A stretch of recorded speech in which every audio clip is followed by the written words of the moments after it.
to Jan Carinci. Got a couple of blockers in front of him defensively for the Eskimos. They get over there as quickly as possible to put a stop to it. Craig Schaefer, number 43, the outside linebacker, making contact initially, but the gain will be close to 8 yards. And defensively, we talked about that front four of the Eskimos, and Stuart Hill has really come on and had an excellent year since they moved into that rush defensive end position.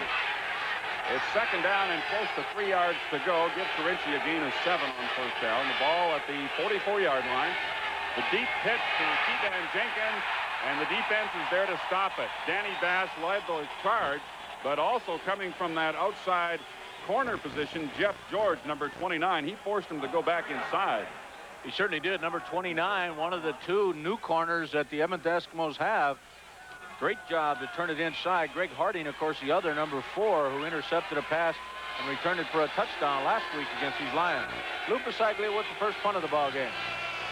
One man back, and that's the speedster, Henry Williams, back inside his own 20-yard line. He returned 174 yards for a touchdown last week against the Lions.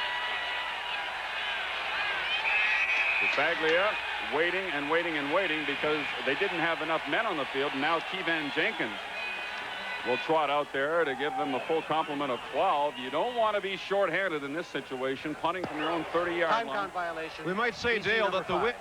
Third down. First quarter, it is kind of a crosswind, but mostly it is behind the BC Lions. So now Pasaglia will get it away from near his 25, and Williams has moved up to his own 25. Bit of a high snap. Short kick. 40-yard line, it bounces. Williams being very careful about it. Picks it up, crosses the 35-yard line to about the 32. And Darryl Slater, number 26, leading the way for the Lions punt coverage team. So the Eskimos have the ball for the first time in this football game after a 43-yard punt and a return of 6. So Matt Dunnigan leads the Eskimo offense out. Chris Skinner has returned to the lineup. Of course, he missed a couple of games. Stefan Jones, who got the only big offensive play of the game last week in Vancouver on a pass from Matt Dunnigan. A wide-out position along with Brian Kelly. House and Sincar inside, and James Parker appeared to jump offside. We have flags down on both sides of the field. The line of scrimmage is the Edmonton 37-yard line, where it was 1st and 10. The offensive line for the Eskimos: Pache Canup, Dermot Blanchard, and Rudy Phillips. Offside against BC, so it'll be 1st and 5 for the Eskimos. Well, you'd think, having played these two guys, these two teams playing each other, both in the space of 1 week, that they'd be used to the cadence of Dunnigan. Not so on the first play offensively for the Eskimos. They jumped offside. Well, the Lions are the most penalized team in the Canadian Football League. That is the 135th penalty against them. The draw play is called to Chris Skinner. He'll have a gain of 1 or 2 yards. Kevin Konar in the tackle along with Glenn Jackson. And Skinner, who just returned to the lineup after suffering a bruised knee and bruised ribs a few games ago, is still down. Defensive secondary for the BC Lions. Very experienced group. Andre Francis, of course, is the newest addition to that group, although he's been there for half the season now with the injury to Darnell Flash. And you see that Chris Skinner is being attended to. Chris Johnson, who started the ball game in Skinner's place last week and played the entire game for him, will be his replacement again tonight. I was kidding with Chris earlier in the dressing room about the fact that he was coming back in the most adverse weather conditions possible, and he said, "Oh, it won't bother me any," but I guess that wasn't true. He has re-injured himself already. It could be those ribs again. Frank, they tell me bruised ribs take forever to heal. Well, that's for sure, Al. They can go on and on because there's no way that you can protect them totally, and they tend to get re-injured. We've already pointed out to you, and we'll do it one last time, about the crest that the Edmonton Eskimos are wearing on their uniform tonight. Of course, is for JB, and that, of course, being James Bell. The crest is a symbol of our love and support for JB. Nothing more, nothing less. That's a direct statement from the Eskimos, and we at CTV would like to pass along our wishes for a healthy and full recovery to James. I hope he's listening tonight. Second down and about 4 yards to go as Dunnigan swings it out to Nelson Jones, and he has a first down. He's out at the Eskimo 54-yard line. Andre Francis in on the tackle along with Glenn Jackson. A pickup of 11 yards for Edmonton. And Andre Francis for the Lions. It'll be 1st and 10, Eskimos.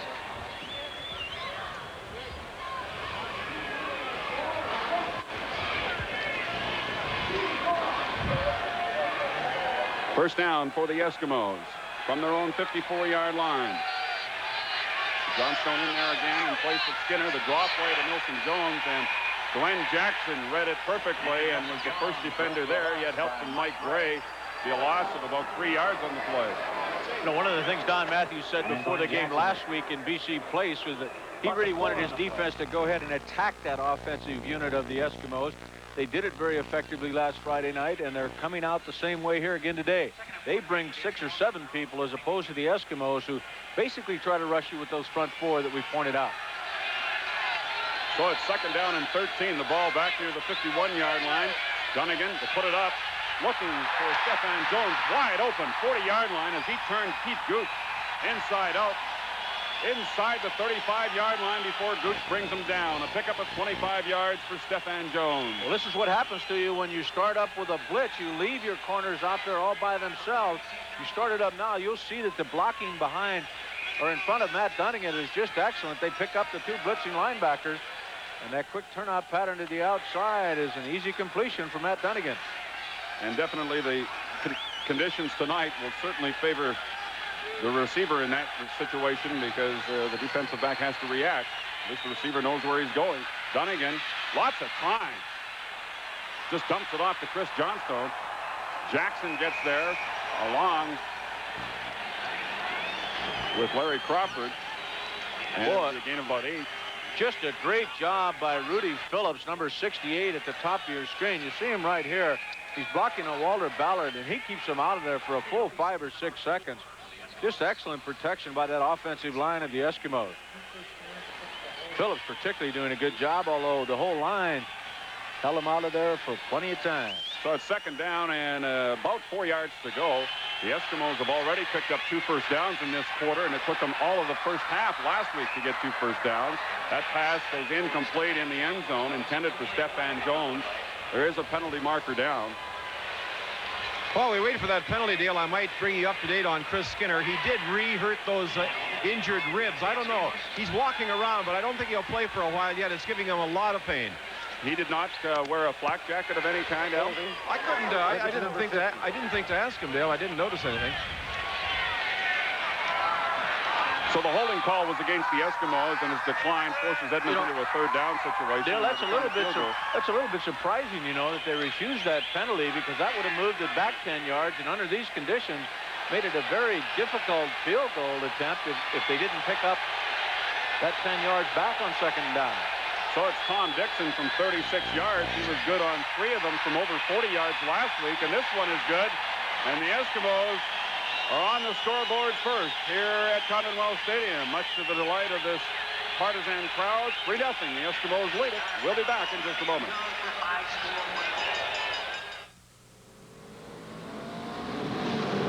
You're looking at some of the quickest cars on the planet. A Porsche 928S, a Ferrari GTO, a Lamborghini Countach, and a Buick, a Regal Grand National. You may be just as surprised to discover how much of the world Buick takes on with this new LeSabre in performance, handling, luxury, and styling. Buick has the power to innovate.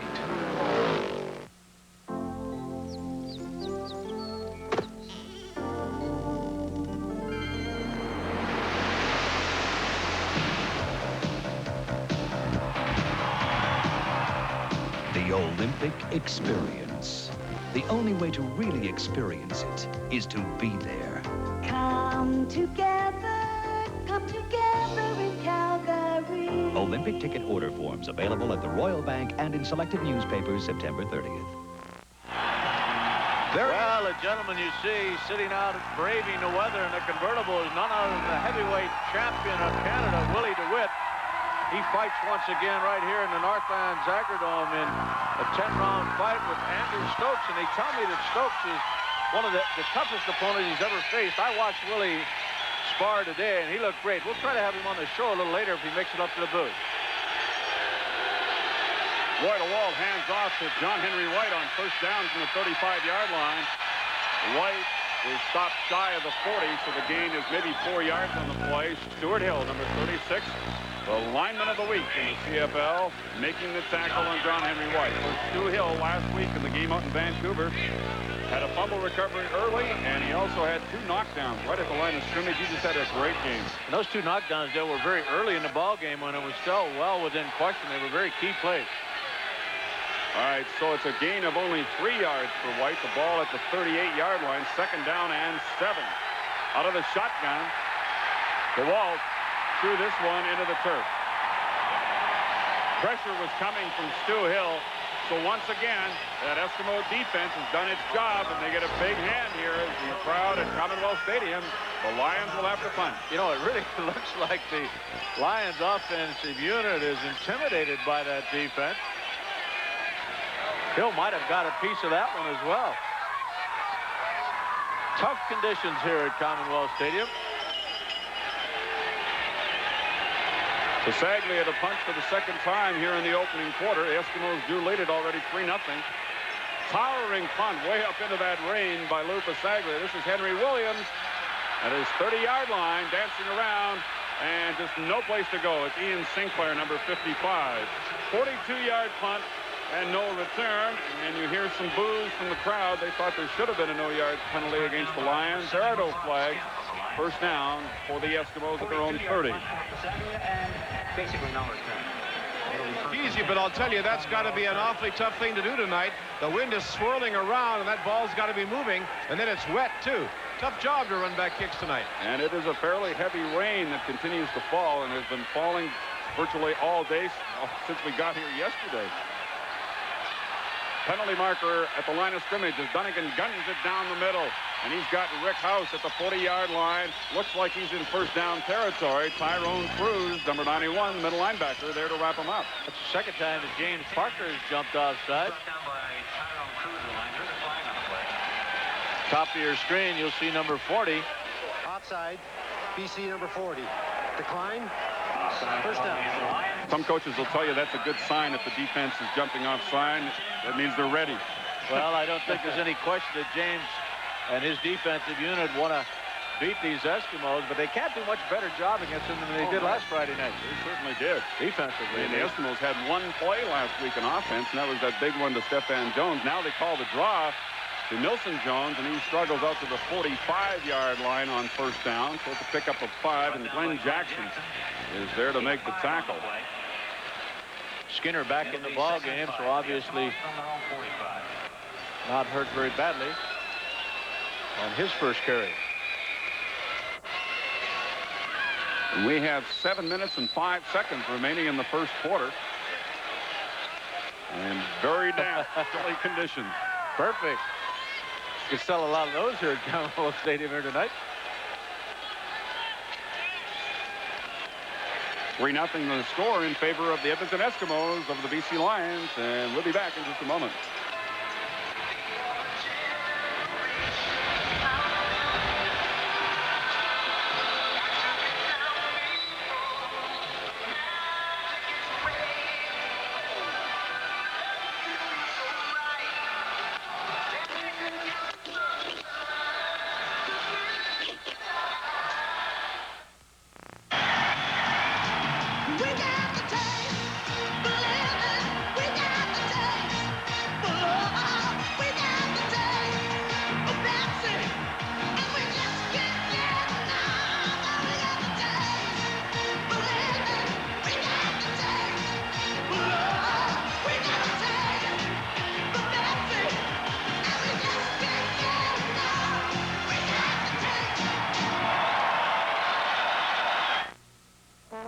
Asking Canadians why they're choosing new fiberglass pink home insulation. Firstly, we saved enough to help us buy this lovely, lovely new swimming pool, which we can also share with a few of our closest friends. Secondly, because pink passes the test. We've invited the Bonards friends to help demonstrate that test. That the best insulation can bounce back for maximum savings. New fiberglass pink. Do it for the money you save. Back at Commonwealth Stadium, the BC Lions cheerleaders are in attendance at tonight's game, and of course the Eskimo cheerleaders here as well. Looks like the Vancouver girls probably wish they'd made a different road trip. Oh, they're used to this. Second down and 5. Dunnigan feeling the pressure, setting up the screen beautifully. Blockers in front of Milson Jones. Great call by the Eskimos. Inside the 45-yard line goes Jones. Keith Gooch finally made the tackle. Well set up screen. Well, was it ever? They had almost everybody coming in there, putting pressure on Matt Dunnigan. He just laid it over with 3 or 4 blockers out front. 21 yards, moves it inside the Lions' 45-yard line. 6:40 remains in this opening quarter with the Eskimos leading by 3. Sprint draw to Chris Skinner. Picks his way up the middle. First down Eskimos near the 30-yard line. There is a penalty marker right at the line of scrimmage. Pick up of 13 yards for the Eskimos. Chris Skinner. Procedure will wipe it out. They're going to bring it back. And first down over again. Excellent 2 offensive plays by the Eskimos. Bigger than any gain they had last week, with one exception, that throw to Stefan Jones. They'll need a big one here now, though, as it's first and 5. Edmonton number 63. First down repeated. Don Matthews said yesterday that turnovers by his club have resulted in about 40 Edmonton points in the first 2 games they played against each other this year. And you look at the spread in the score, 68-16 in favor of the Eskimos over 2 games, but only 20 yards difference in total offense, 463 to 443 in favor of the Eskimos. Well, James Parker has jumped offside again. This is first and 15. The pass is incomplete. Trying to go to Tom Richards, who's in there as a slot back. It really doesn't look like it matters much where James lines up on either side of the field. He's jumping offside on that count. Watch him at the bottom of your screen. They're calling it against the encroaching. Right? Well, maybe he was drawn offside. Heck Portier, the left offensive tackle on that side, was called for procedure. Edmonton number 59. Well, it's a different guy, Leo Second Blanchard. down. This time, the old-time veterans of the Eskimos with 2 straight procedure calls. 9-year veteran Heck Portier before, and now 8-year veteran Leo Blanchard this time. Okay, so the penalty's wiped out. It's second down and 15 now as the Lions decline it. The ball back at the BC 49-yard line. Safety blitz! Nelson Martin went right by Dunnigan, but Dunnigan doesn't get out of the backfield because of James Parker. Great eyesight that time by Dunnigan to even see Nelson Martin coming. He had a beat on him but missed him. And just a perfect blitz by Martin, but he did not make the stop. Things opened up perfectly for him.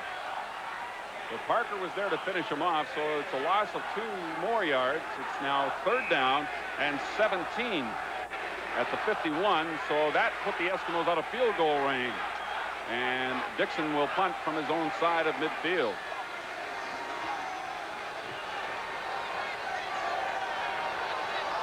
One man back for the BC Lions.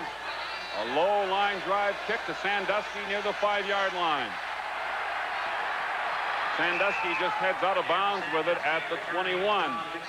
A 47-yard punt and a return of 17. And the Lions will start at the 21 with the Eskimos leading 3-0 here in the opening quarter. 4:51 left to play. And with conditions here, you would expect turnovers to be a big factor in this ball game. We've had none so far.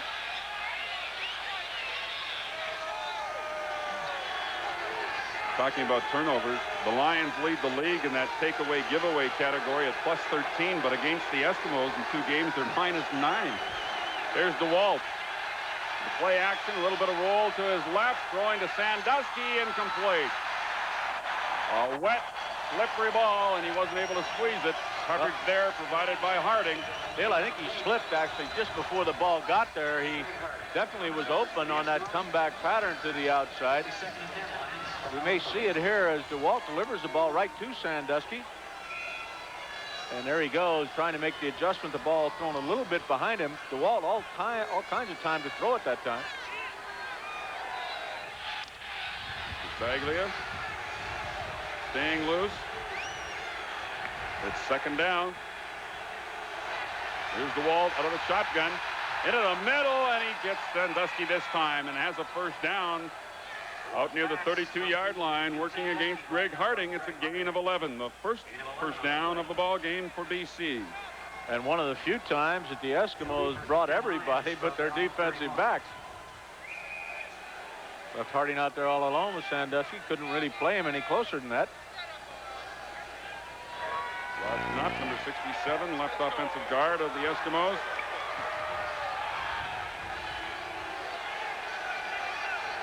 First down Lions. The ball near their 32-yard line. Took too long. 20-second clock had run out.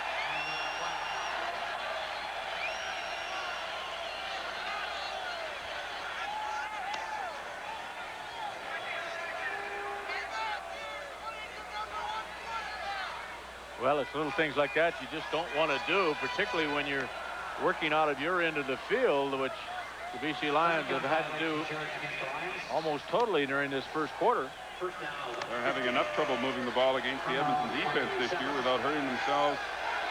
Time count violation, so it's first and 15 near the 27-yard line. The fake to Kevan Jenkins. DeWalt with the rollout action to get away from that rush. He'll have to keep it himself. Gets out to the 39-yard line. So it's a pickup of about 7 yards. Brought down by number 43, Craig Schaefer. Make that 12 yards.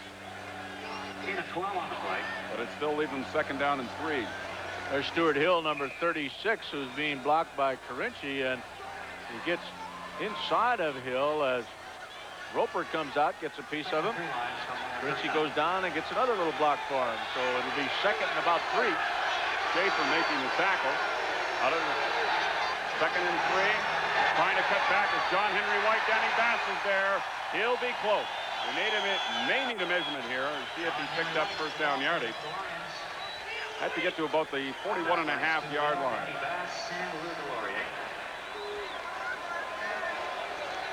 Well, I don't know if you can see it on your screen that well. We'll show you a picture of the track around the field here at Commonwealth Stadium. In a few moments, we certainly have a downpour continuing here at Commonwealth Stadium as the Lions wind up just short of that first down.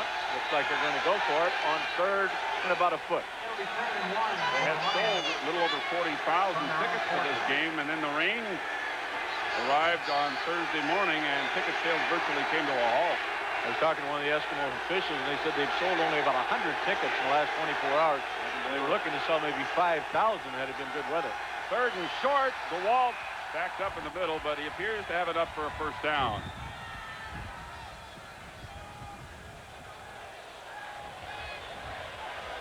He spots the ball at the 42-yard line. According to the yardsticks, that's enough. They are going to measure once more. Well, I think he got 2 or 3 feet, and he only needed 1, so they'll have it, but not by a lot. 2 minutes and 8 seconds now remaining in this first quarter. The Eskimos on Dixon's field goal lead 3-0.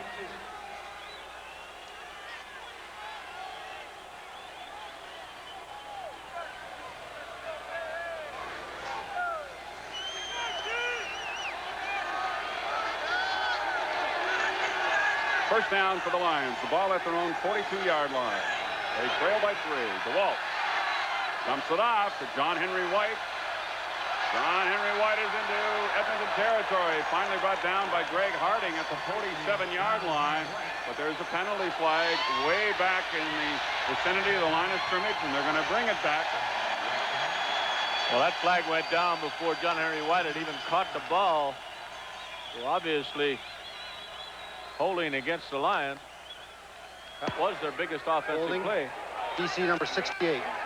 First down repeated. Big John Blaine on that left side.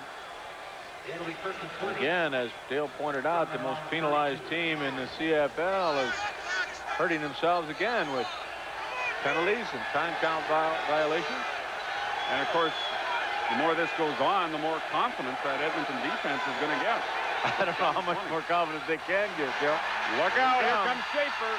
And DeWalt just released it in time. Incomplete, mind you, to Kevan Jenkins, but It saved a sack and a big loss on the play, so it'll be 2nd down and 20. Schaefer was coming from a long way. I'm sure Don Matthews and his staff were over on the sideline saying, throw it, Roy, throw it. Roy with only 12 interceptions in the entire year, but the Eskimos picking off 7 of those. And of course, Roy only was intercepted a dozen times all of 1985. The CFL's leading passer and the all-time passer in BC Lion history. But something about the Eskimo defense gives them fit. He dumps this one off to John Henry White on 2nd and 20, and White gets to the 40-yard line where he's nailed by Jeff Volpe in there as an extra defensive back, and it'll be well short of the 1st down. They'll have to punt on 3rd and 12. These guys are handling this ball, though, amazingly well. The officials are obviously bringing a dry ball in on each play, but they're doing a good job of holding on to that football so far. They'll probably have to use a dozen or more footballs tonight, and they'll just keep getting heavier and heavier with all the rain. The punt to Henry Williams at the 30-yard line. Bernie Glier finally brings him down at the 35-yard line. With 22 seconds left to go in the 1st quarter, a 41-yard punt and a 6-yard return, 3-0. The Eskimos lead it. We'll be right back. Today's team of New Democrat candidates is the strongest ever. We will work with you to combat unemployment in every region of the province. Our plan for reforestation means more jobs now, more jobs tomorrow. Our youth program will guarantee a job or training to all our young people. And we'll work together to ensure a fair shake for every working man and woman. Look at our team and look at our program. We've got the kind of people BC needs now. Island Farms Dairies invites you to visit Vancouver Island. Come on over! The fleet is ready and waiting, so add to your Expo holiday. Share the fun and excitement of our island home.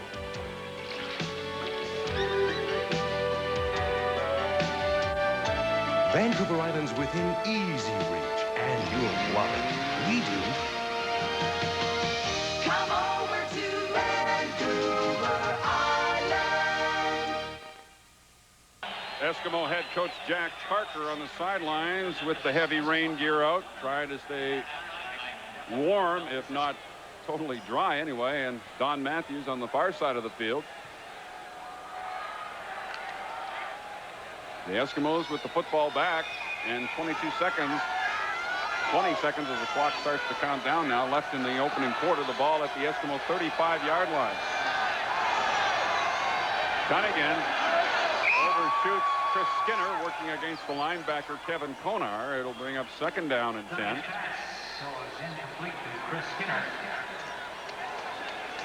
Don Matthews says the most improvement shown by young Matt Dunnigan this year is the fact that he's cut down his interception rate considerably. Last year, Dunnigan threw 19 touchdown passes, but 22 interceptions for a -3 in that ratio. This year, he's +7, 18 touchdown passes and only 11 interceptions. This pass intended for Stefan Jones goes incomplete. It'll be 3rd down and 10, and the Eskimos will have to punt. Well, the Eskimos are the fewest intercepted team in the league, and that will end the first 15 minutes of play. The Eskimos leading by 3. We'll be back with 2nd quarter action right after this. Come get that special feel in an Oldsmobile Calais. Style so clean, shape so neat. Let Calais sweep you away. You're so nice, feels like paradise. Get swept away. Calais. New Olds Calais, so special yet so attainable. It'll sweep you away. Come get that special feel in an Oldsmobile Calais. Don't you wanna go? Now's the time. Feeling the heat.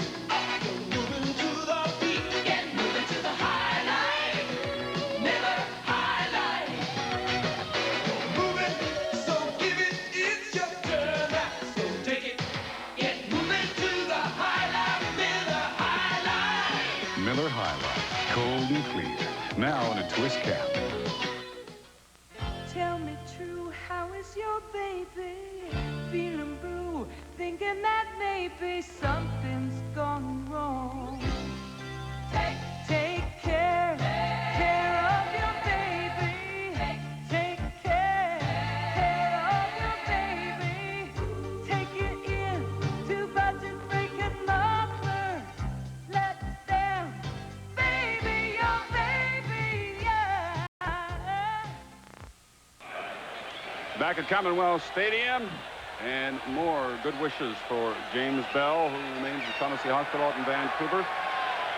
Everybody in the country thinking about you, JB. We're back for the second quarter. Your Eskimos are leading 3-0 over the BC Lions. Tom Dixon to punt.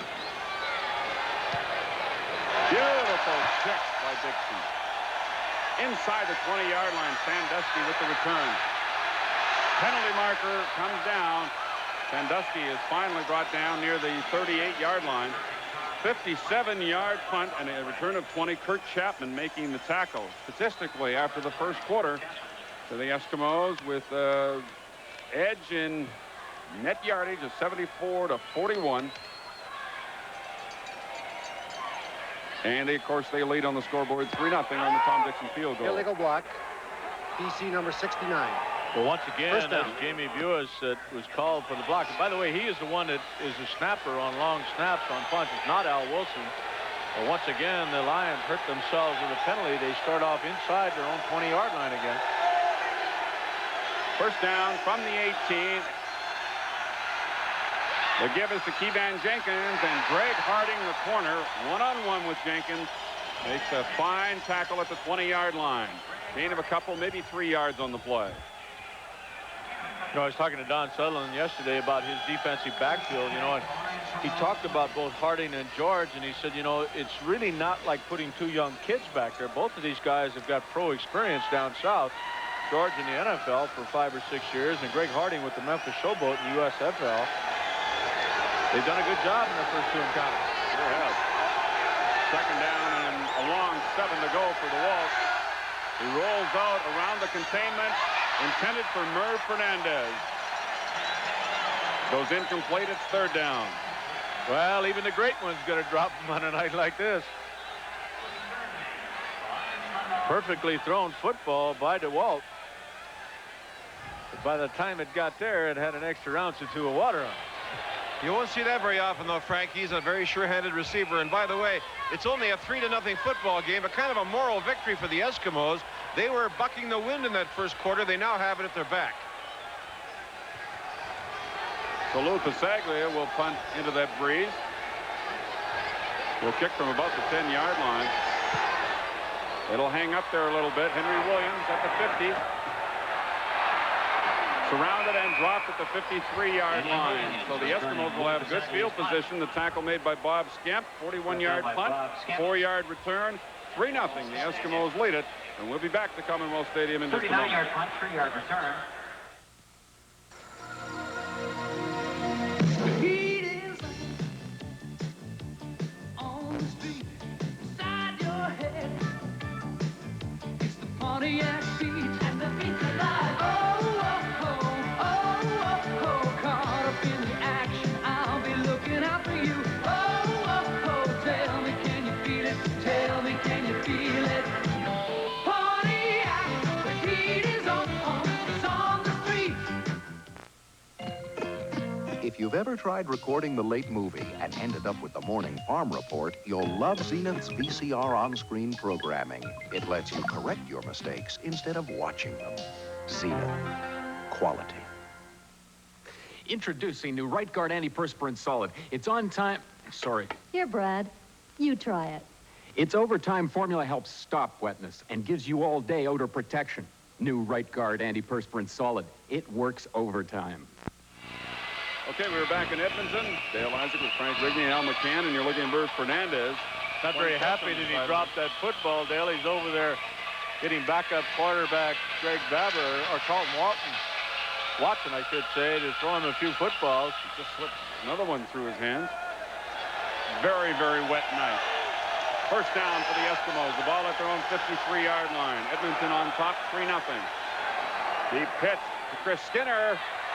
And he is thrown for a loss. It looked like he was almost going to try a reverse, but Tyrone Cruz was right on top of him and made the tackle. I think you did right, Dale. It looked like Stefan Jones. Look at him at the bottom of your screen and watch him as he lines up and then goes around the formation this way. I think that was a reverse that just didn't happen. Stefan, number 78. Looked like to me there was going to be a pitch back there, and James Quick Parker was into the backfield too quick.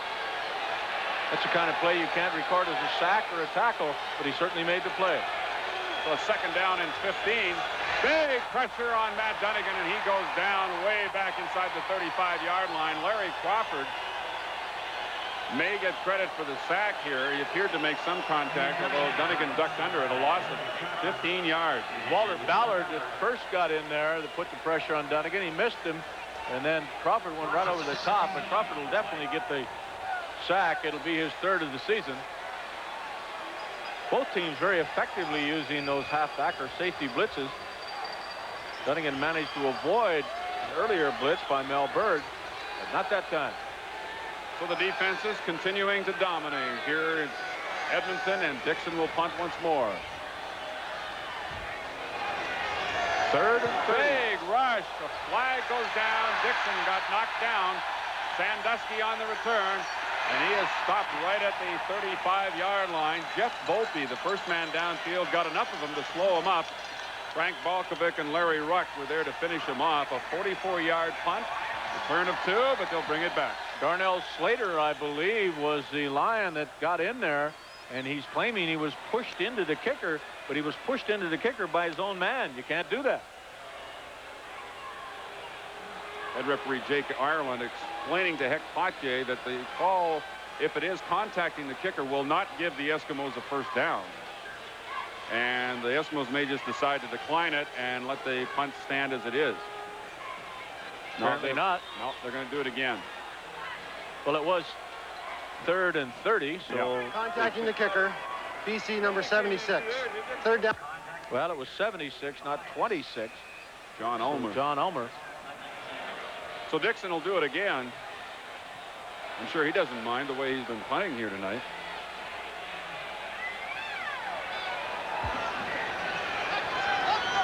This one, Dixon will get away from near the 35-yard line.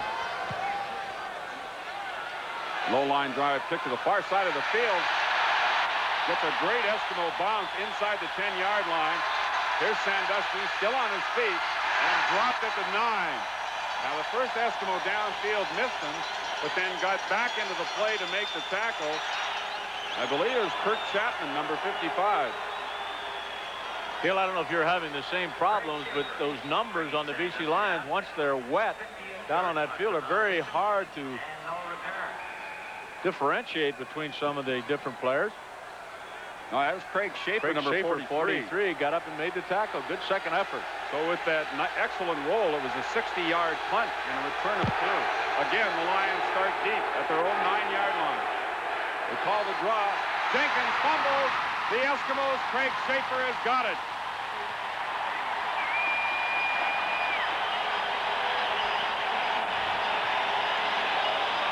Well, it looked like Danny Bass was, no, it wasn't Bass who was on that football. See if we can pick it up. John Mandrich, I believe, knocked it loose.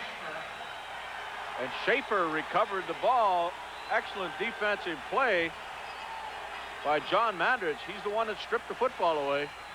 3-0 for the Eskimos, and they have a big break now. They have the ball inside the 10. We'll be back in just a moment.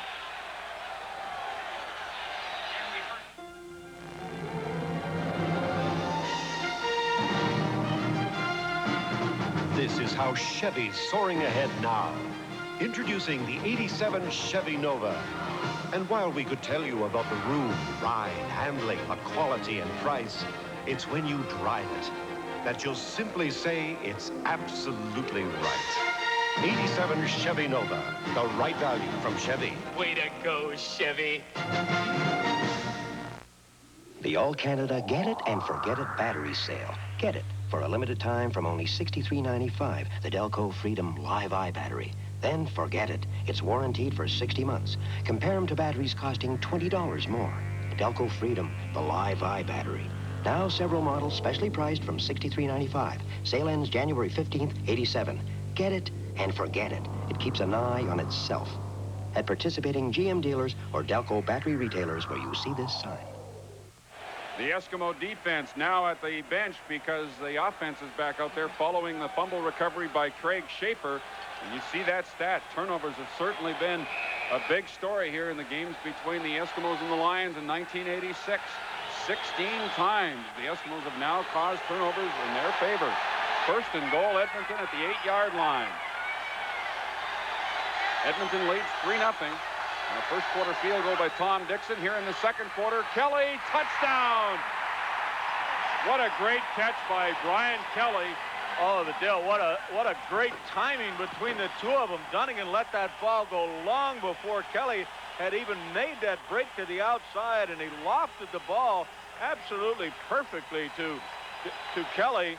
That's Andre Francis, 14, and he doesn't have bad defensive position on him.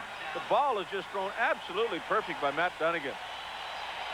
Brian Kelly did not have one catch last week in Vancouver, and here tonight his first catch goes for his 5th touchdown of the season.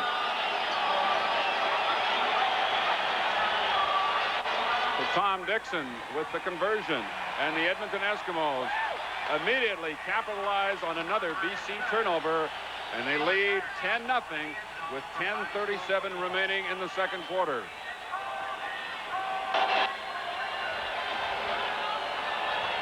Boy, oh boy, what excellent timing between Matt Dunnigan and Brian Kelly, who of course have worked together for 4 years now, as long as Matt has been in the league. Brian, of course, in his 8th CFL season, not having the biggest year ever. He's only had 32 receptions for just over 500 yards, but that's a big one for sure. Eskimos coming into the ball game with an 8-3 record. The BC Lions 9-3. The winner tonight certainly in the driver's seat as far as the race for first place in the West is concerned. Tom Dixon now the CFL scoring leader with a field goal and a convert up to 115 points. Here's his kickoff from the 14-yard line. Kevan Jenkins. And the Eskimos string it all the way out to the far side of the 35-yard line. And bringing him down was Ron Howard, number 28. 21-yard return by Jenkins. 61-yard kickoff and a 21-yard. So it's 1st and 10 for the BC Lions. Ball at their own 35. And they still haven't figured out this Eskimo defense. And they've been working from very, very poor field position again all night tonight, Bill. And that's partially because of that great defense. DeWalt to Kevan Jenkins. Again, incomplete. The receivers unable to hang on to the football. The Lion receivers having a little more trouble catching passes tonight than the Eskimo receivers. John Henry White, the injured ball player.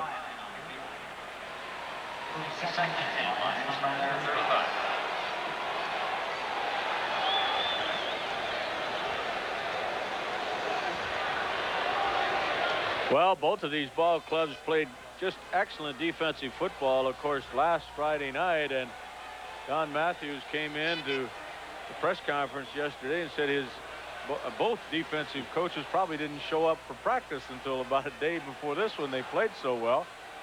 But they were going to change not a lot in terms of personnel or that sort of change, but they were going to change their game plan to put a little offense in tonight. So far, they haven't been able to. I talked about earlier the difficulty in one team winning back-to-back. It doesn't happen all that often. Of course, Winnipeg won back-to-back against BC last year, and after that 2-game series was over, everybody thought the Bombers were going to end up in first place, and the Lions came on after that and finished first. And a lot of people said that took a lot out of Winnipeg, winning those back-to-back games, because there is so much hype about that 2-game series. As you see John Henry White now heading to the sidelines, but really, it's not something that happens with any regularity, because you have to go back to 1980 when the Eskimos really swept a 3-game series from BC.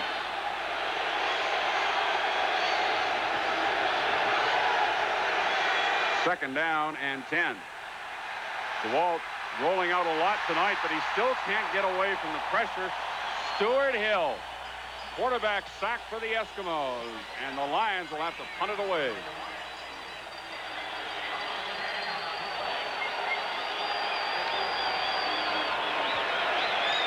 This Roy DeWalt had to pull up. They did a good job of containing him to the inside, and from the weak side, Hill comes in and gets a big sack against DeWalt once again. The loss is all the way back to the 25-yard line, so the Eskimos once again will scrimmage the ball close to midfield.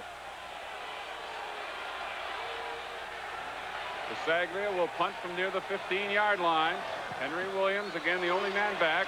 Saglia hangs it high. Williams at his own 47, way back inside the 45, and he will lose yardage on this return as Paul, or make that Darryl Slater, number 26, makes the tackle. Loss of 4 after a 38-yard punt. Eskimos out in front by 10. We'll be back in just a moment. For 30 years, you've invited us into your home. Now, Czech Television invites you to come on over to our home, Vancouver Island. Bring your Expo holiday across the water and see what makes us proud. Thank you. Goodbye. Come on over. Vancouver Island's within easy reach, and you'll love it. We do. Come over to Vancouver Island. My husband, Tom, uses Dow Corning sealants around the house because they form a tough 100% silicone rubber seal that lasts up to 20 years. Tom also uses Dow Corning's new Silicone Plus because it spreads like butter and is the only silicone sealant that cleans up with water. That's why Tom uses it. But in my business, I use Dow Corning silicone sealants because I can't afford to use anything but the very best.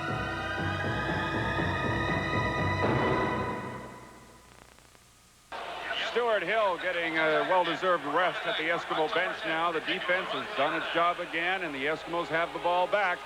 1st and 10 at their own 43-yard line. This is the 101st meeting all-time between these two clubs. And the Eskimos, as you just saw, certainly have the big edge. In the first 100, winning 62 of them.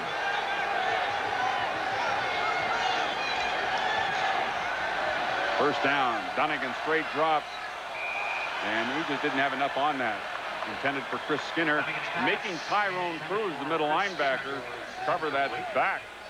He's 2nd down and 10. Cruz is one of those linebackers, Dale, that can do that, though. He's got good speed, although he is 225 pounds. Does not get the credit that maybe he deserves, because there's so many outstanding players for the Lions defensively, but Cruz does an excellent job in that middle linebacking spot. A lot of outstanding linebackers in this league. That blitz again. Blitz. Milson Jones makes a fine catch, and he turns it upfield, gets across the 50.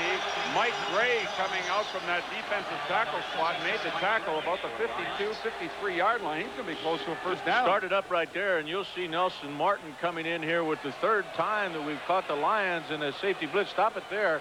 Coming right here, and he's totally open, but Dunnigan sees him and gets rid of the ball quick enough. Well, that's heads-up play by quarterback Matt Dunnigan.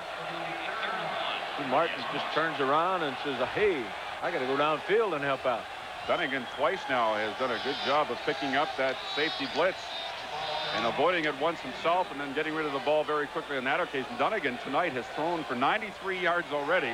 And I say that because he threw for 94 only in the entire game last week in Vancouver. It's 3rd down, and the Eskimos will go for a couple of inches here. Dunnigan goes in behind the left side of Rod Hekpache and picks up first down. They'll get to work with another series as they move the yardsticks up to near midfield. About the only problem the BC Lions defense has had against the Eskimos is that they're on the field all the time. And of course, they're going to get scored on once in a while if they do that, particularly in this ball game where DeWalt's, or I should say Jenkins' fumble gave the Eskimos the ball inside the 10. Dunnigan slipped away from Ballard, but then Ballard had help. And Dunnigan goes down back at the 50. Kevin Konar was in there, number 31, the outside linebacker.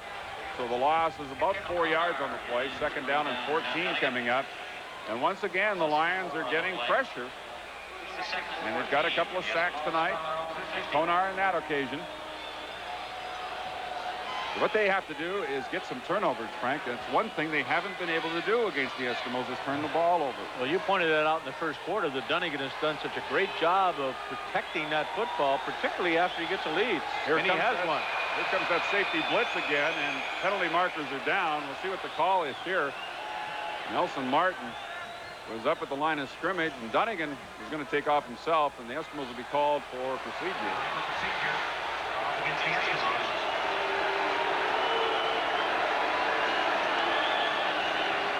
Well, the hometown fans are never very happy with those calls.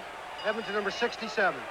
Second down. Well, that's Rod Knopf. Now, that's 3 offensive linemen that have had procedure calls against them so far in the first quarter and a half. Forte, Knopf, and Blanchard. That's very unusual.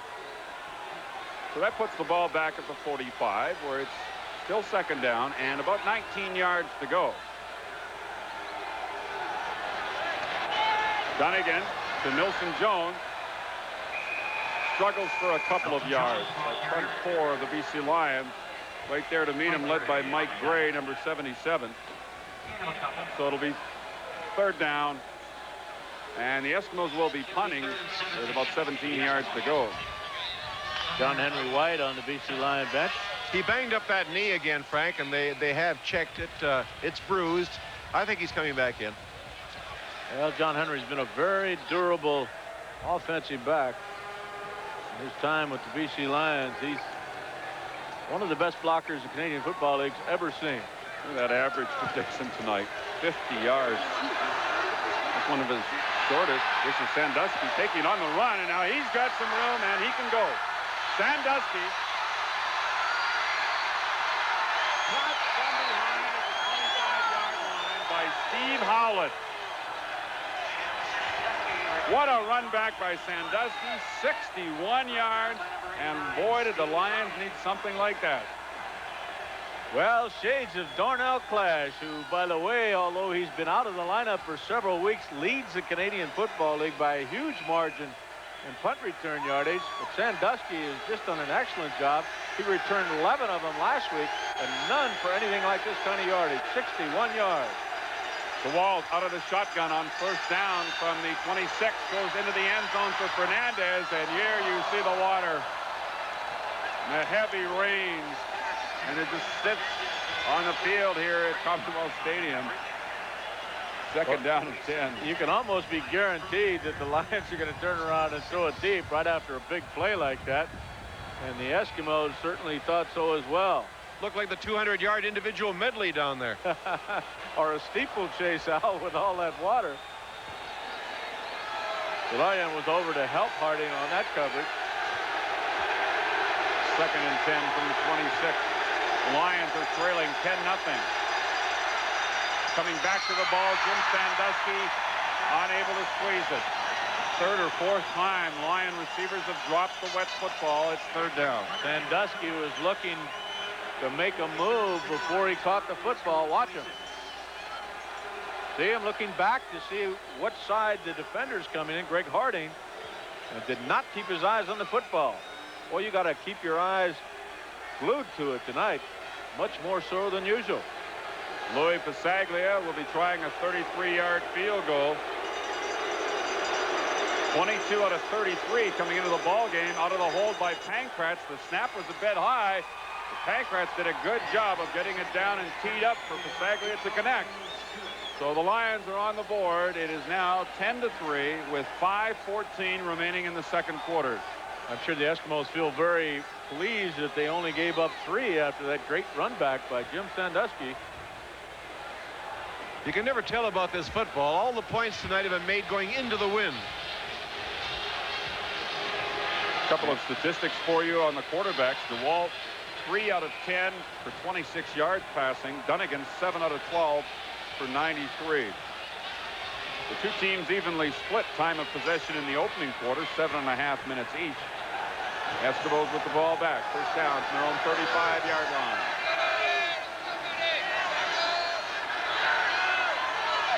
connects out there with Stefan Jones, pushed out of bounds at the 45-yard line. It should be enough for a first down. Working against Keith Gooch. Stefan Jones, of course, remembered well for the big play in the opening game in Calgary. They scored on the last play of the ball game. They won that one. And, of course, last week he had the big offensive play, the only touchdown the Eskimo offense scored last week. A huge pass from Dunnigan that traveled about 65, 67 yards in the air. And Jones just picks up a first down now for Edmonton at the 45. Dunnigan's pass appeared to be slightly deflected at the line of scrimmage. It sailed high and out of bounds. Looks like he's going for Jones again.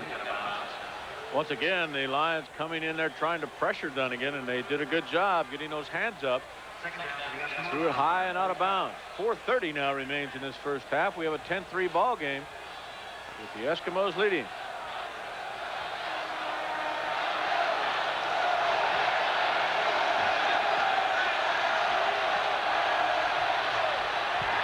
Dunnigan stepping up, and he goes down at the 40-yard line. Rick Klassen, number 90, gets in there to pick up his 7th sack of the season, and it will force the Eskimos to punt. Well, just before this ball is snapped, if we start it up right now, you'll see the twist that the Lions do. Stop it right there. You'll see Mike Gray coming from the backside, and that means Klassen is going to be blocked by only one guy. Rick is strong enough that he can overpower people in the middle of that line, and does so to get the sack on Dunnigan. Good twist by a defensive line. He was working against Blake Dermott, the offensive center, number 50. Okay, Dixon to punt. Line drive kick. This is Sandusky back to the 20-yard line. Nowhere to go. Great coverage by Larry Ruck and Jeff Volpe. They teamed up to bring little Jim Sandusky down at about the 25-yard line. A 50-yard punt once more and a 4-yard return. Rick Klassen with that latest sack, the 4th of the night for the BC Lions, and Klassen's 4th against the Eskimos this season. They lead the league as a team with 61 sacks at this point. Now they need a turnover, because that's the difference in the ball game right now. The fumble by the Lions, and the Eskimos converted on the very next play from inside the 10-yard line. From near the 25, DeWalt to put it up. Into the middle, he guns it to Keevan Jenkins. And Cliff Toney and Craig Schaefer team up to bring Jenkins down. The pickup will be close to 8 yards. Pass complete to Keevan Jenkins. Brought down by Cliff Toney and Craig. Guns is right. He really threw that one at Jenkins. The Lions have dropped 3 or 4, which were much easier to catch. Maybe he figures he'll stick it to him and throw it right into the chest, and that way they won't drop it. 2nd down and 2. Jenkins hit in the backfield, but picks up first down yardage as he gets out to the 37-yard line. We have 2:49 remaining to be played in the first half. It is Edmonton 10 and BC 3. We'll be back in just a moment.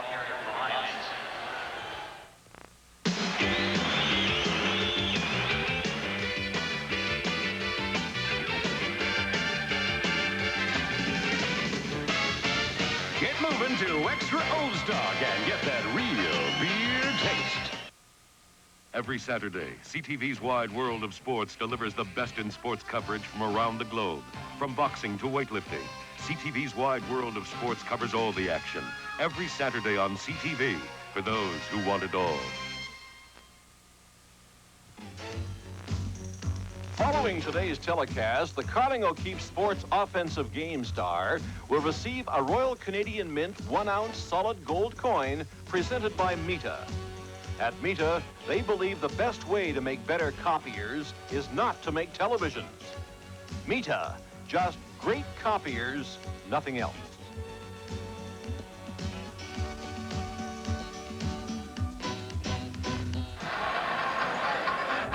That's the situation late in the second quarter.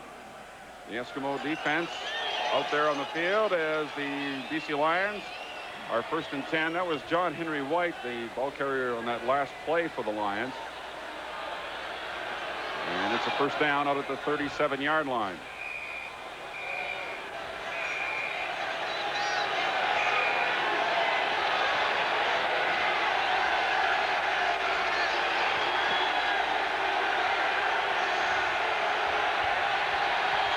action fake, the rollout by DeWalt. He's been doing that a lot tonight. Now he finds Merv Fernandez, driving the defender off and coming back towards the line of scrimmage, makes the catch in Edmonton territory. First down, a gain of 18, working against Jeff George.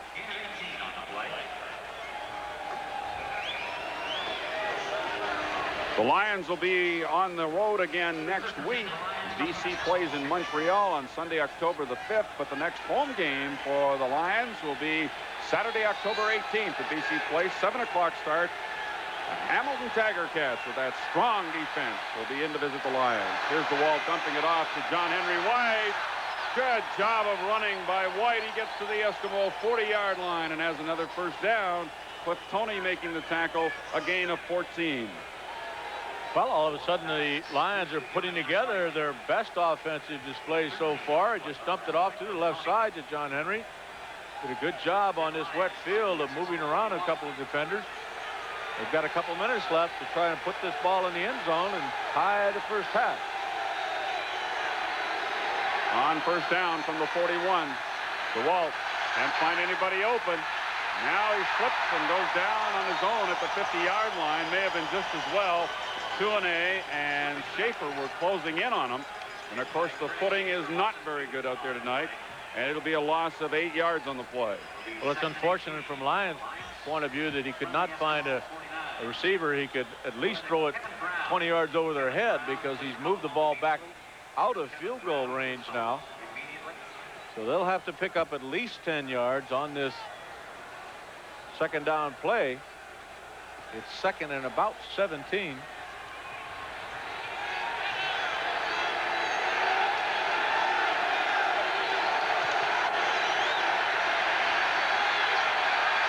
DeWalt again.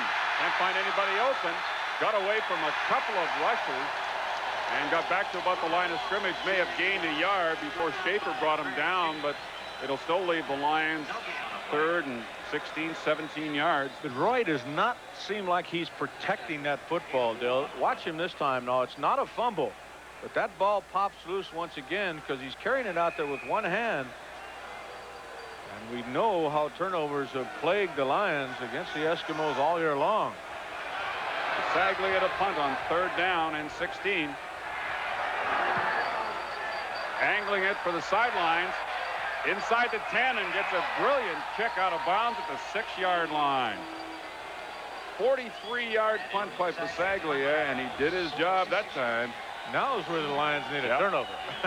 Similar situation to what the BC offense was in, deep in their own zone. Weather conditions are actually terrible. The Lions fumbled. Eskimos got it and put it in the end zone the next play. Now we have the Eskimos first down at their own 6-yard line. Well, there are a few BC Lions fans here at Commonwealth Stadium. Not that many, I can assure you. 10-3 in favor of the Eskimos. 1 minute and 3 seconds remaining in the first half. Dunnigan in the end zone, and he got away from one man. Throws. It's intercepted for the touchdown. Who do you think got it but Larry Crawford? Wouldn't you know it, Mike Gray has a touchdown all right there in his hand. Pops out, and Larry Crawford, the all-time interception leader for the Lions, picks it off to the touchdown. And you know, it's not like Mike Gray can't catch. He's already got an interception this year. But tremendous pressure on Matt Dunnigan just as soon as he gets back there. The pressure looked like it came from Rick Klassen, number 90, who already has a couple of sacks, as Dale mentioned. And then they played volleyball with it for a while until number 28 came in and scores an easy major. We talked about a turnover. Rather prophetic right there. Little surprised, Frank, were you, by the call so close to the goal line? Well, in this instant, too, I think Matt is thinking, oh, I'm not going to take a safety either. And he probably should have just gone down in the end zone. Pasaglia converts it. We're tied at 10 with 55 seconds left to go in the first half. Larry Crawford with the interception in the end zone for the touchdown. I fully anticipated the boredom of a couple of bucks into the line and a punt to end the half, but Matt, ever the gambler, got burned that time. Ill-advised pass, certainly, because he was being harassed by that BC front four, and he probably should have ate it and taken the safety against the Eskimos. Watch Klassen. He's the one at the bottom of your screen, number 90, that's James Parker. Klassen has already put the pressure on by the time Parker gets there. Klassen and Parker both get a piece of him. Mike Gray, had a lineman's dream right there, pop out of his hand, but I'm sure he's not that upset about it as Larry Crawford came in there and scored the first major. Easy to see why Crawford is the all-time interception leader for that club. He is a ball hawk. He just seems to be around that football whenever it's in the air. Well, Dale, you were saying it was almost exactly the same circumstance that the Lions gave up their 7th. You were right. Here's Stefan Jones. Wow. The 45-yard line. He is stopped cold by Mel Bird. A 21-yard return. And then there was Mel. So it's first down for the Eskimos at their own 45. I like that. And then there was Mel. Right here. He didn't go a lot further, did he? No. 49 seconds remaining until halftime. We are tied at 10. Dunnigan for Brian Kelly. Makes the catch at the 49-yard line, working against Andre Francis. And the defensive back just didn't see the ball. 16-yard gain. Now, do you think Brian Kelly knows where he is on the football field? Uncanny, isn't it? This is absolutely a great play. Only a 16-yard game, but there's very few guys that have ever played this game that do things so smartly. First down, they mark it at the BC 48. They call the draw now to Chris Skinner up the middle. Gets inside the 45 down to about the 42-yard line. And he's wrapped up there by Kevin Conard. So the gain is about 6 yards. Second down and 4. Well, as you can see, they've got time, and Dixon's got a big foot. They could get within field goal range. His longest of the year has been 49, but of course, that was last week inside the dome, and this pass was incomplete trying to hit Chris Skinner. So now with the line of scrimmage at the 42, this will be a 49-yard attempt if Dixon is asked to kick a field goal. Mind you, indoors, perfect conditions and all that. This is a very wet field. Well, the key here, Dixon a bit. I think the key here, Dale, is that he gets good footing as he plants that left foot to come into the ball. He's got a strong enough leg to kick this because I believe he's got a little wind behind him. 27 seconds remain in this first half now. Dunnigan will hold right at the 49-yard line. There goes the kick. It hits the upright. It is a dead football. Certainly had the distance. Well, I told you, he's got plenty of leg to kick that far. No problem with the distance at all, but he hit the upright. Well, maybe, as they say, the worm has turned for the BC Lions. A big break to put 6 points in the end zone, and now a field goal attempt, which would have put the Eskimos ahead to go into the locker room, hits the upright. I believe the BC Lions will kill this last 21 seconds. First down at their own 25.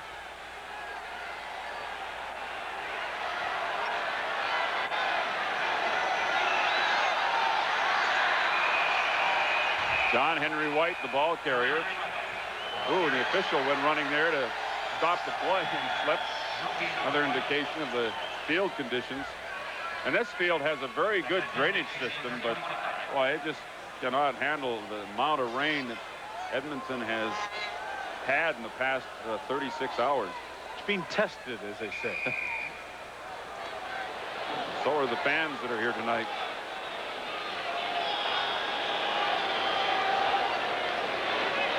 I think they'll sell a lot of coffee here tonight, Dale. Not necessarily filled with cream and sugar. 17 seconds left, and the Eskimos have called a timeout. And coming up at halftime, we'll have the CFL this week, a special report from Vancouver on James Bell, who remains in Condorcet Hospital. We'll look ahead to Grey Cup 86. Pacific Western Airlines Stars of the Week, and 2 of them are playing tonight, Stu Hill and Danny Bass. Ask the Commissioner feature with Doug Mitchell, and Frank will be around with his first half analysis. And we'll also have a short news break from CTV National News during our halftime show.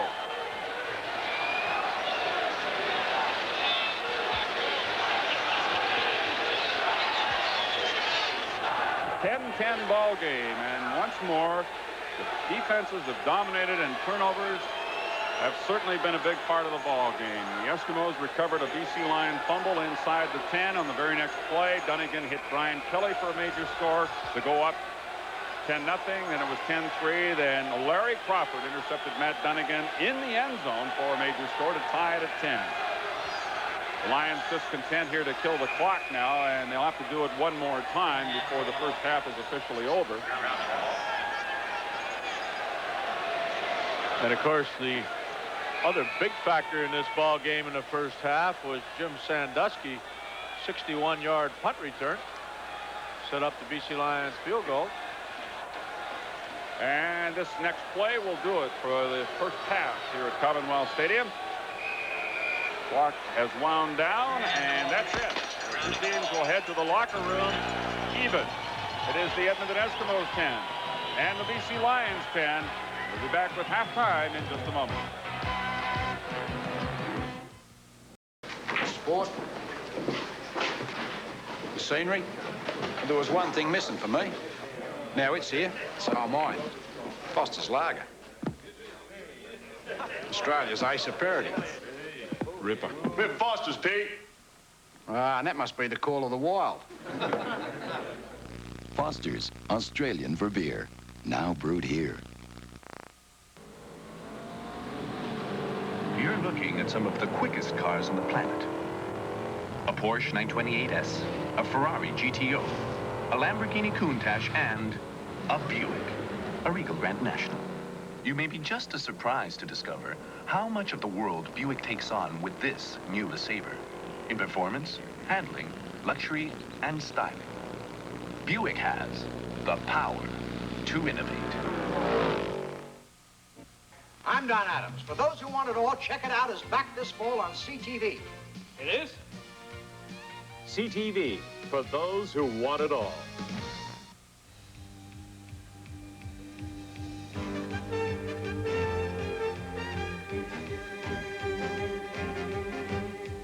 Carling O'Keefe Sports, the CFL this week. Hello, everybody. I'm Dan Matheson, and welcome to our halftime show. The Edmonton Eskimos are playing some very exciting football and are now challenging the Lions for top spot in the Western Conference. But all is not well in Edmonton.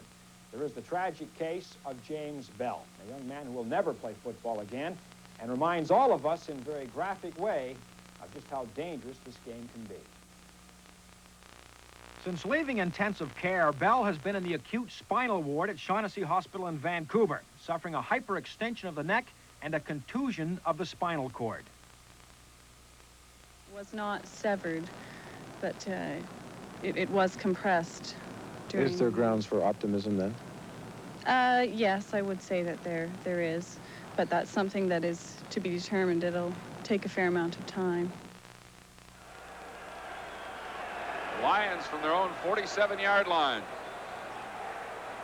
Deep down the middle, Jan Carinci getting in behind the linebackers. Bell suffered the injury in what was an innocent-looking play, tackling the Lions' Jan Carinci last Friday night at BC Place. The hyperextension appears to have happened at the moment of contact, as Bell aimed with his helmet, as tacklers are taught to do. A contusion is bad bruising and swelling. It impairs the spinal cord's ability to function. Just how much the body's own healing process will improve the condition is simply not known. But Bell has some feeling and some movement in his limbs, so doctors are hopeful of some degree of recovery. And on behalf of everyone here at CTV Sports, we wish James Bell the very best. On a somewhat happier note, the Grey Cup game is in Vancouver once again this year, and preparations are already underway.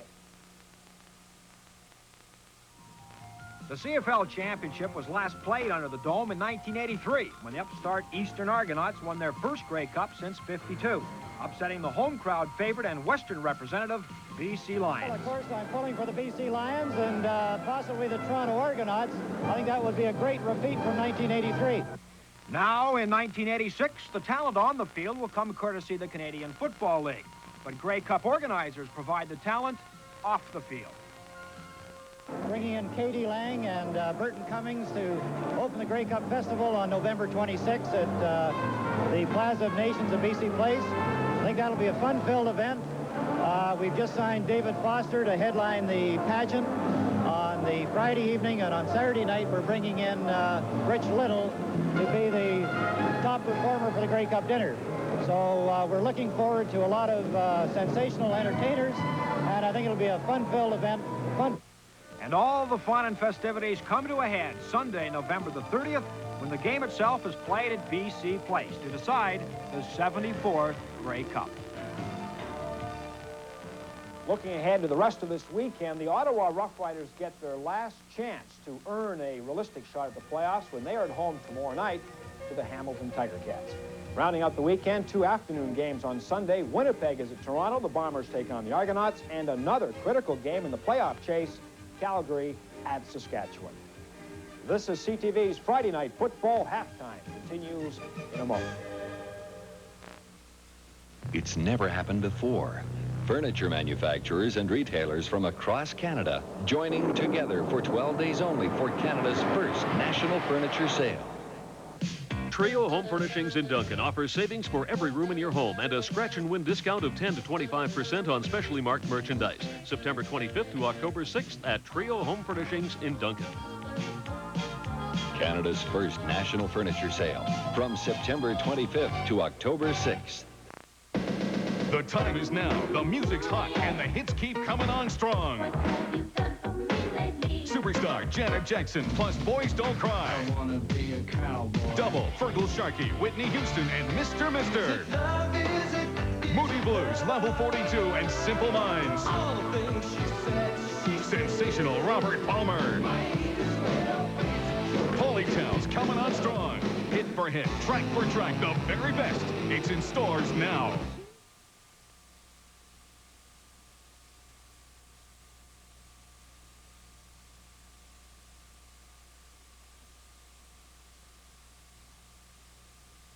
This is the CTV Television Network.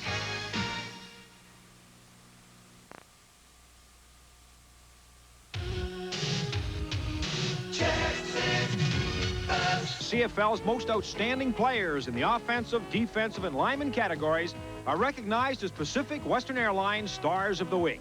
Defensive star went to Edmonton's number 30, Danny Bass.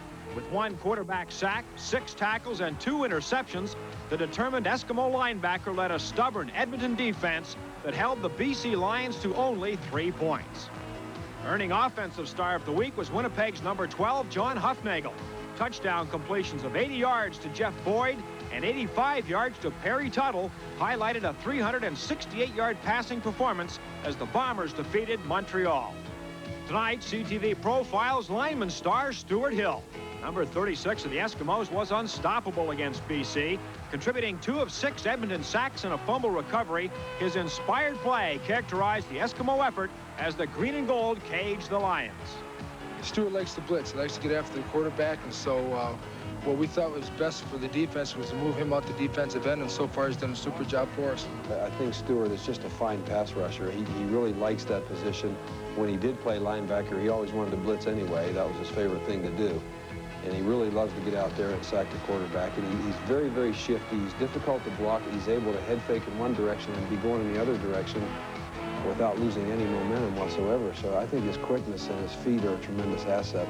We don't really like to blitz a lot because that puts our DBs on an island, and we don't really like to do that to them. So what we do is we run a lot of line stunts up front with myself and James Zachary, John Manich, and Tom Tuane. We don't like to give people a real straight shot at us, and so we're always moving and crossing in front of the quarterback, and I think that tends to confuse people. Intelligent and all business on the field, Stuart is an established businessman off the field as well in his adopted home of Edmonton. I've been very fortunate in my football career, but I also like to keep it in perspective. I know that I can't play this game forever, and sooner or later I have to start preparing myself for the time when I'm not in sports. And there's no better time like the present. While I still have a reputable name, I can get out there and market myself and get involved in the business community. when I started my financial game plan, I turned to the Wharf Agency. I'm also involved in a number of charities. I'm honorary spokesperson for Big Brothers here in Edmonton. And there's a lot of unfortunate kids who didn't have an older type person to grow up with or relate with. And so I can hopefully help them out by maybe getting them some tickets to a couple of the games or being around and just essentially doing whatever I can to help them out. And like I said, I feel like Edmonton has treated me very well, so I just try to spend all my time up here in the city and try and give something back. This Stars of the Week profile is brought to you by Pacific Western Airlines, who bring you the Grey Cup 100 contest again this season. This is CTV's Friday Night Football. From sea to sea, home furnishings are on sale, and Sager's in Victoria is the place to shop during the National Furniture Sale, now through October the 6th. Create a living space that reflects your own taste and style, and save on Sager's outstanding selection of beautiful home furnishings and accessories. Talk to Sager's design consultants, discover your unique decorating personality, and take advantage of special values during Canada's first annual National Furniture Sale, on now through October the 6th at Sager's. K5 Leisure Products presents the Body Workout Machine, a scientifically designed body workout system. Use the Body Workout Machine where you want, when you want. On Monday, it's a rowing machine. Tighten the tummy, shape up the shoulders. Tuesday, cross-country ski for trim, firm buttocks and calves. Wednesday, swim your way to a tight, firm chest and powerful back. Thursday, a light aerobic workout, shapes and trims. Friday, get serious with a gym sequence. Sit-ups for the tummy, presses for the arms, even neck lifts for your back. If you can't feel the Body Workout Machine difference in 30 days, return it for a full refund. The Body Workout Machine comes with a fully padded roller seat, molded hand and foot stirrups, 2 thickly padded lift bars, a smooth seat track system, plus full instructions. Everything only $34.95 from K5. Similar machines are selling for much, much more. Don't wait. Get started on the new you right now. The K5 Body Workout Machine, only $34.95. What a value. Body Machine, a great way to keep trim. Available at Zellers and Kmart.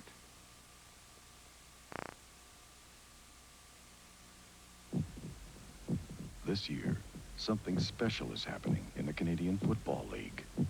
Each team is going to play one regular season game for the Heart Fund. Support the Heart Fund game in your city by purchasing your tickets at specially designated outlets. That way, 50% of your ticket price will go directly to the Canadian Heart Foundation.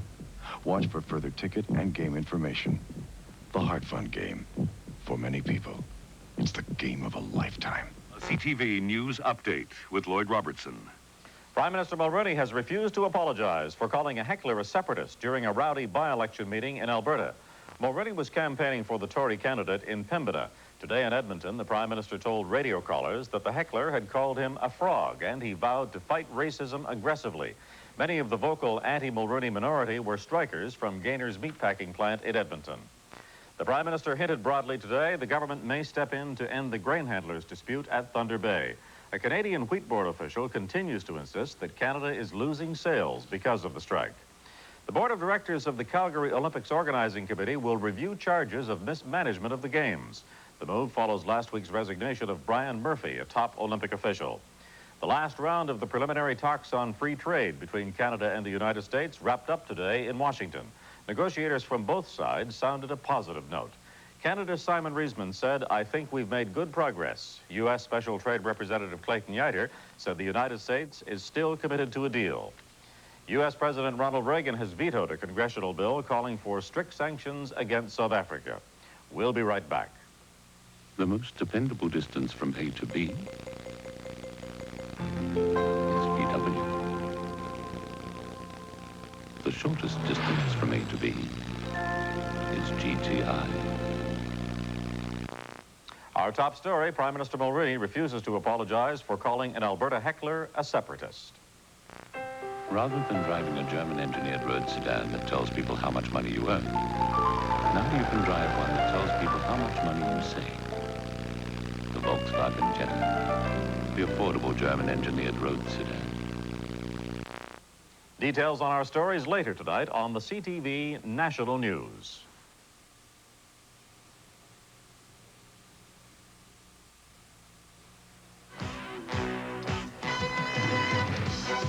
It's the Lions and the Eskimos Commonwealth Stadium. We are at halftime. With the population of Greater Vancouver being just about twice that of Edmonton, perhaps today's Ask the Commissioner question, which comes from Richmond, BC, is most appropriate. Shannon Tanney writes, because of market size and stadium capacity, some CFL teams end up better off financially than others. Does the CFL have gate equalization? And, this is a two-parter, how is the money earned from Grey Cup distributed? Commissioner Doug Mitchell. Well, Dan, we do have gate equalization. We don't have a formula that shares the actual gate from every game. But at the end of the season, we have a rather complex formula that looks at the gross gate for the league and for each particular team. And then the teams that have the smallest amount of gate get money from the teams that produce the largest amount. Also, for the Grey Cup game, what happens is after the players are paid, the money is distributed to all the teams on the basis of the teams participating get the greater share. Do you get much complaining? The city of Regina, for example, is 1/10 the population of Greater Toronto. Not really. I think everybody acknowledges that some form of gate equalization or gate distribution is necessary, but the formula that we have has been one that's been in effect for several years. We review it occasionally, but we've never found anything better. Ask the Commissioner. Do you want to write in with a question? Here's the address, Bay Street in Toronto. Now we get back to the Lions and the Eskimos. So if you have a question for the Commissioner, that is the address to write to. Address it to Ask the Commissioner. And of course, we have 30 minutes left in this football game, and we are tied at 10. Frank, turnovers again, a big part of a football game between the Eskimos and the Lions. Still, that's certainly not surprising with the weather conditions we have here tonight, and those conditions have continued. The BC Lions finally got a big turnover against the Eskimos with just a minute left in the first half. Rather a questionable call by the Edmonton Eskimos. Matt Dunnigan going back into the end zone. Great pressure by Rick Klassen, and he threw it up for grabs, really. Mike Gray had the first hand on it, but then it was Larry Crawford who got the tying touchdown for the BC Lions. And also at halftime, Miss Edmonton Eskimo 1986 was crowned Linda Reeder. The 18-year-old will represent the Eskimos at the Miss Grey Cup pageant as the BC Lions kick it off to get this second half underway. And so the Eskimos will take over first down at their own 50-yard line. Halftime statistics. Total net yardage, Eskimos 99, and for the BC Lions, 70 yards. Each team has turned the ball over once, and resulting directly and indirectly into touchdowns for both teams. Time of possession almost equal, and we are tied at 10. We'll start the third quarter. First down, Eskimos from their own 50, and Matt Dunnigan puts it up. Off the fingertips of Milson Jones. He had got in behind the linebacker, Glenn Jackson. But it goes into an incomplete pass. Second down and 10, Edmonton. Well, that was the kind of throw that the BC Lions have tried a number of times last week against the Eskimos, just trying to let those linebackers get out of there and hit a back coming under. Once again, a dropped football.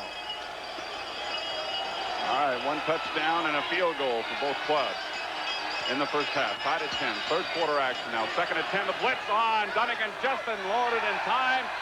And Marco Sincar made the catch at the BC 50-yard line. He's going to be about a yard short, I believe, Dale, but the Eskimos may gamble. Excellent reception by Sincar on the far side of the field, and it does look like the short yardage ball club from the Eskimos are coming on the field.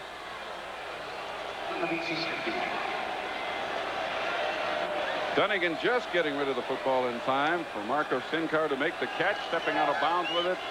Less than a yard shy of the first down. Third and a couple of feet to go at the BC Lions 50-yard line. Dunnigan will keep. This time goes over the right side in behind Leo Blanchard and Rudy Phillips. First down for the Eskimos.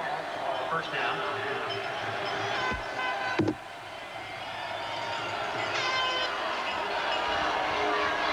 Another look at that short yardage play for Edmonton, resulting in the first down.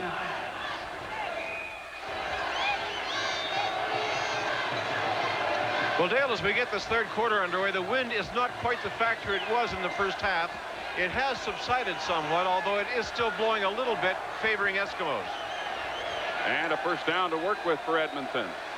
Setting up screen, and Milson Jones cuts back inside to get some blocking help and slipped the tackle initially from Mike Gray, and then is wrapped up at about the 48, 47-yard line, a gain of only a yard or two. Konar in on the tackle for the Lions. So it'll be second down, actually about 8 yards to go. They'll give him 2. You know, both of these teams have been very much more effective, Dale, offensively, even with these conditions, than they were last Friday night.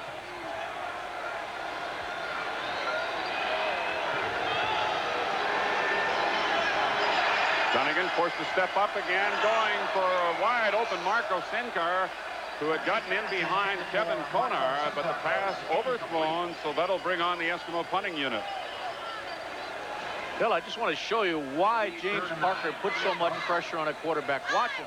He's working against Heck Poitier, who outweighs him by about 50 pounds, and watch him throw the big offensive tackle right out of his way. Stop it right there. There's the battle we're talking about right there. Heck Poitier, number 63. Just gets rid of him and pressures Matt Dunnigan into throwing the ball a little bit quicker than he wanted to. Dixon had an average earlier in the ball game, just over 50 yards. He slipped now just to under 49. He's having a great night punting. Drives this one deep, and Sandusky will just let it go into the end zone, and they'll give up the single point. That'll put the Eskimos back in front, albeit by just 1 point. It is Edmonton 11, BC 10, and we'll be back in just a moment.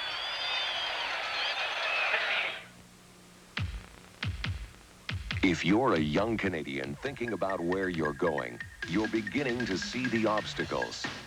The high cost of university, the difficulty of learning a high-tech trade. Think about the Canadian Armed Forces. We need you. We'll help you get a degree or learn a skill and guarantee you a job. Visit a recruiting center and talk to us. It's your choice, your future. The Canadian Armed Forces.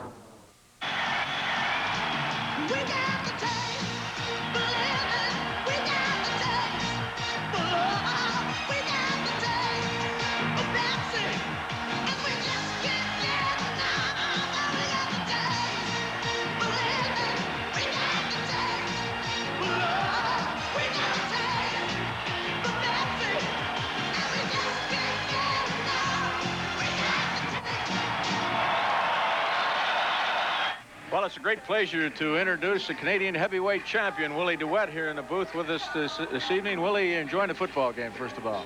Yeah, I'm enjoying it. I'm feeling pretty dry. Those guys out there, I tell you, it's a little tough playing in this kind of weather. They tell me, I saw you spar this afternoon out at the West Edmonton Mall. They tell me your training for the fight against Stokes this Tuesday night is coming along just on schedule. Yeah, we're starting to wind down now. You know, the hard training is all over with. We're getting ready for the fight now, just taking it easy and getting strong. How about on schedule as far as going up against the real big hitters in the U.S.? How far away are you? I think, you know, we're about a year to a year and a half away from fighting for a world title, and I think we're right on schedule, and I think things are going quite well. Well, Willie, you're a real credit to the Canadian population as well as the sports and athletes throughout the country. Congratulations on your championship, and good luck to you. All right, thank you. Thanks, Willie. Good luck. And Keevan Jenkins picking up a couple of yards on first down for the BC Lions. They spot the ball at about the 38-yard line. It's a gain of 3, so it's second down and 7. 11-10 for the Eskimos. DeWalt in trouble. Mandarich and Stu Hill get to him at the same time, way back at the 20-yard line. So that'll bring on the BC Lions punting unit. Loss of 15 yards. And again, the Eskimo defense with the big play.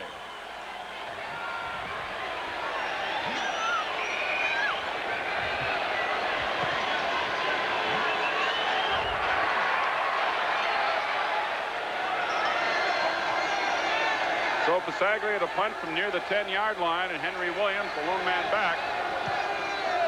Short kick, bounces on BC's side of midfield, and is picked up very quickly by Jeff George.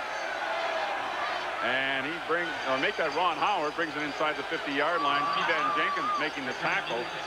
Only a 30-yard punt by Pasaglia and a return of 5, but great field position for the Eskimos at the BC 48. And that's the way it's been almost all night long, with, of course, the exception of the last minute of the first half when Pasaglia kicked one out of bounds at the 6-yard line, and it resulted in a BC score. It continues to rain here at Commonwealth Stadium. Chris Skinner, the handoff from Dunnigan, gets back to the line of scrimmage, and that's about all.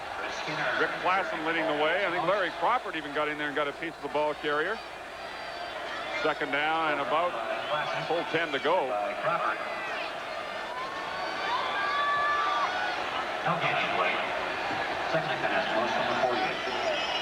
Lots of water around Edmonton these days. Matter of fact, the weather on the prairies has not been too good for the past 2.5 weeks. Wide open is Skinner, and he can't squeeze the football. Keith Gooch moving up quickly, making contact with him, and will bring on the Eskimo kicking team. Skinner down once again. He extended himself that time, and I think he took another shot in those sore ribs of his. He was hurt on the very first play of this ball game, and of course missed the last Friday night game against the Lions totally.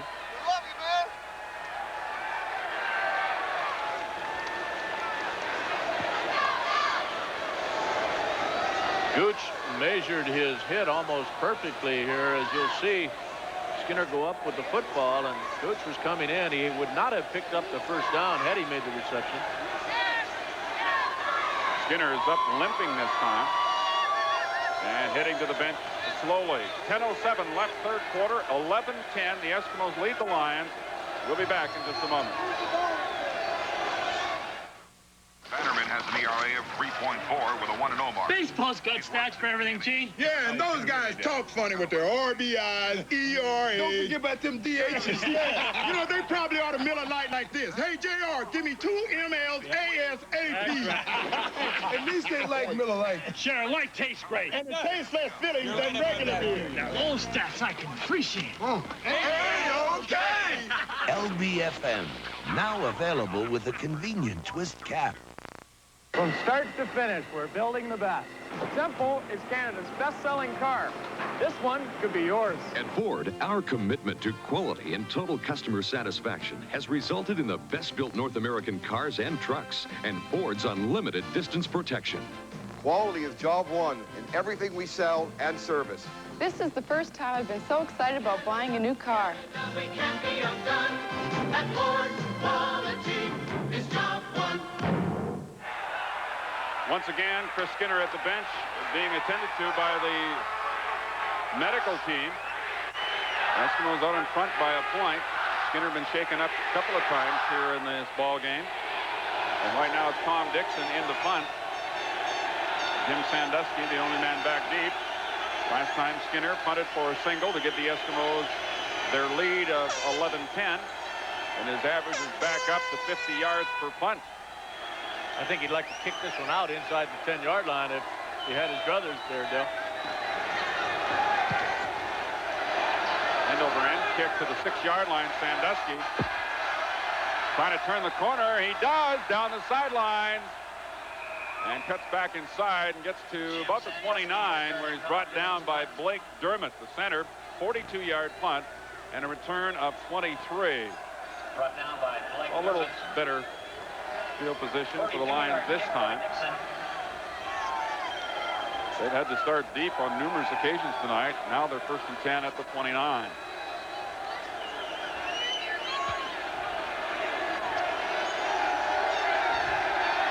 Wall has not been intercepted by the Eskimos tonight. But the Eskimos have recovered a fumble. Keevan Jenkins across the 30 to about the 31 for a gain of a couple on the play. Danny Bass, number 30, making the tackle from that middle linebacking spot. So it'll be 2nd down and 8 for the Lions. Gain of 2 on the play. 2nd and 8 for the Lions from their 31. The Eskimos are very, very tough to run against in 1986. As a matter of fact, they're the toughest in the league going into this ball game. Opposition averages only 3.5 yards a carry. DeWalt backpedaling a little bit, throwing that way. Intended for Jenkins. It goes incomplete. He wouldn't have gained much anyway. It'll be 3rd down. Bass was right there with him, and what a year Danny Bass is having. One of the CFL players, stars of the week last week, along with his teammate Stu Hill. Leads the ball club with 77 initial tackles, and nobody else is even close on that Eskimo football club. Now he seems to be getting the recognition that he's due. Of course, he still is living in the shadow of Dan Chepley here in Edmonton. And that's a tough one on anybody. Baglia's punt may have been partially blocked. It bounces to Henry Williams. He picks it up and gets inside BC Lion territory, sliding to about the 52 where Bob Skemp is there to pin him. So the Eskimos take over in great field position again. Here's Al. Well, Dale, the old product of St. John, Newfoundland's having his problems. Chris, as you know, had bad ribs and a bad knee that kept him out of a few games. He's back in maybe a little early. He hurt his ribs earlier. This time he hurt that bad knee. And now I don't know if he'll play anymore now. So that puts Chris Johnstone into the backfield. Pressure on Dunnigan. And he just faked Walter Ballard completely out and then tried to hit Brian Kelly coming all the way across the field at the 25-yard line. But it goes incomplete. Second down and 10. Well, Ballard a little bit upset with himself that he did not get better pressure on Dunnigan, but he got in there so quick. He was not under control, and as you can see with this slippery field, he just went down. And then the ever-present James Parker helped put some pressure on him.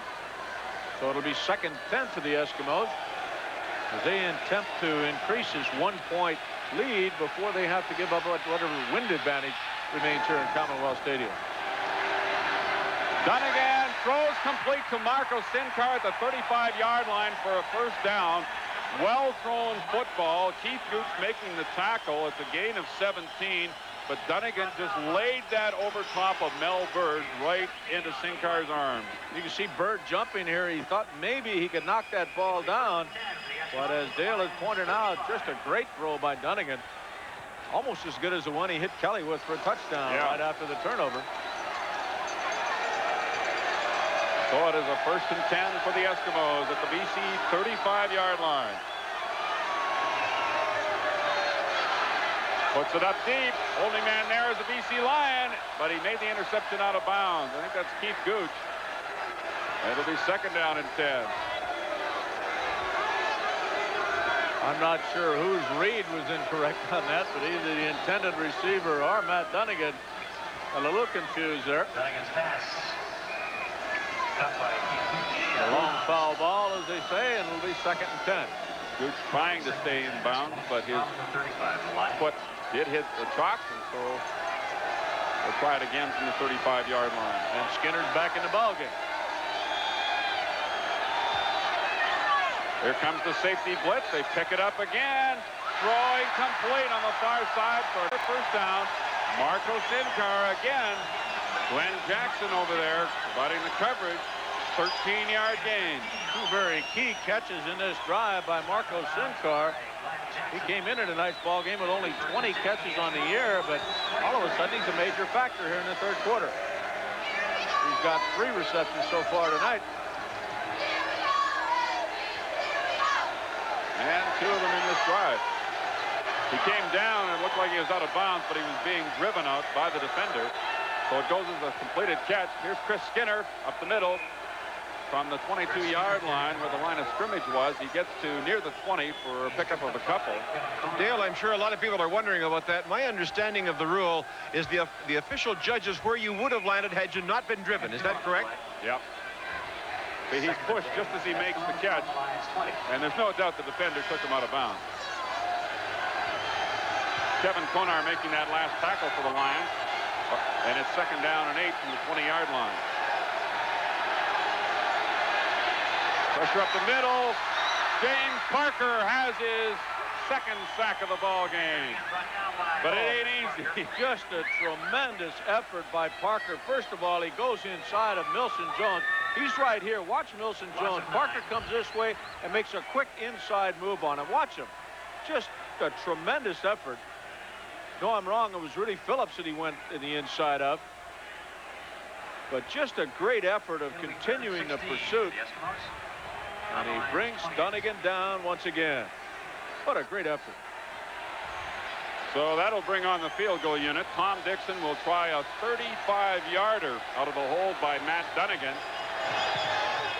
Kick is up. It is good. And the Eskimos now have a 4-point lead over the Lions here in the 3rd quarter. Edmonton 14, BC 10. And we have 5:14 remaining to play in the third. We'll be right back.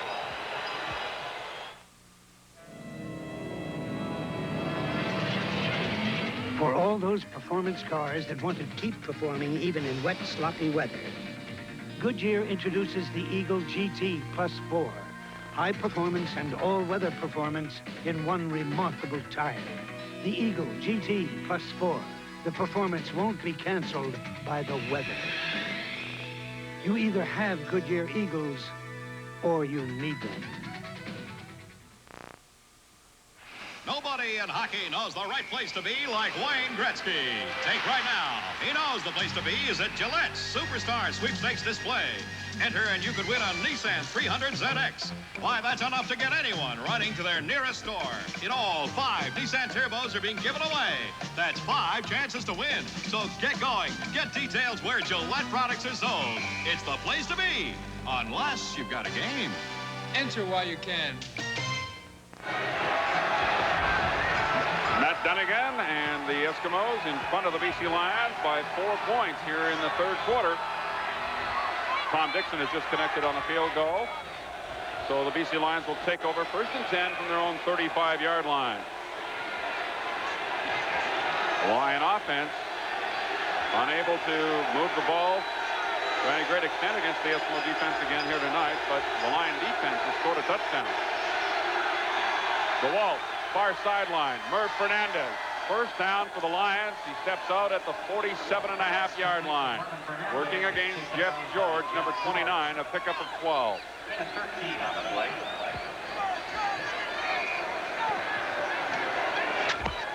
It'll be 1st and 10 for the Lions at their own 48. And it doesn't appear that the rain has let up at all since the game started. First down, BC.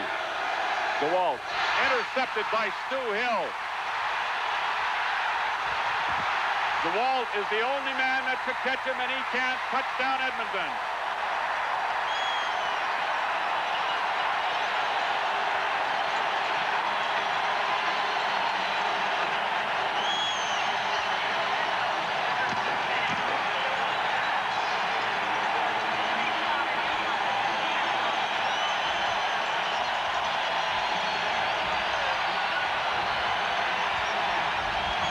Do you think Stuart Hill likes playing against the BC Lions? He has had a tremendous season, but nothing like his performances against the BC Lions. He just seems to be everywhere. Last week it was knocking down Roy DeWalt's passes. This time, DeWalt puts it right in his hands. He makes the grab and returns it 45 yards for the biggest score possibly in this ball game. This is going to move the Eskimos more than a touchdown and a field goal ahead if Dixon's successful here. And Dixon converts it. And Dixon's convert is good. That's another tire down ball. So now it is an 11-point lead for the Eskimos. Remember, in the first half, the Eskimos had a 10-0 lead, and the Lions came back to tie at 10 before halftime. Now the Eskimos have opened up an 11-point lead with 4.5 minutes remaining in the third quarter. 45-yard interception return for a touchdown. Of course, last week, Greg Harding had an interception return for a touchdown, and that is the first touchdown of Stu Hill's Canadian Football League career. And the 13th interception of the year against Roy DeWalt, 8 of which have been picked off by the green and gold. Amazing.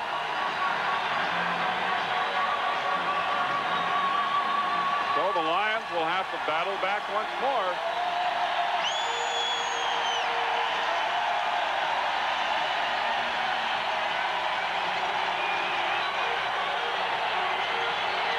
Tom Dixon to kick off from his own 35-yard line.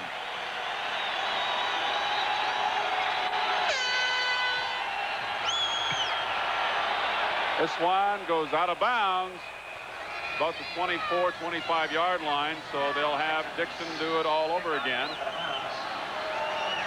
Stu Hill with 1.5 sacks and 1 interception for a touchdown tonight. And a reminder of the Heart Fund games coming up in your area.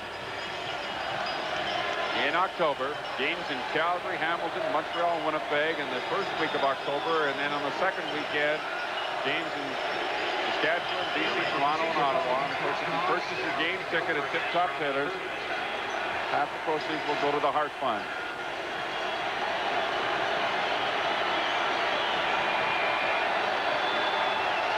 Dixon from the 30-yard line puts it down the middle this time. Jenkins, 20-yard, 15-yard line on the return.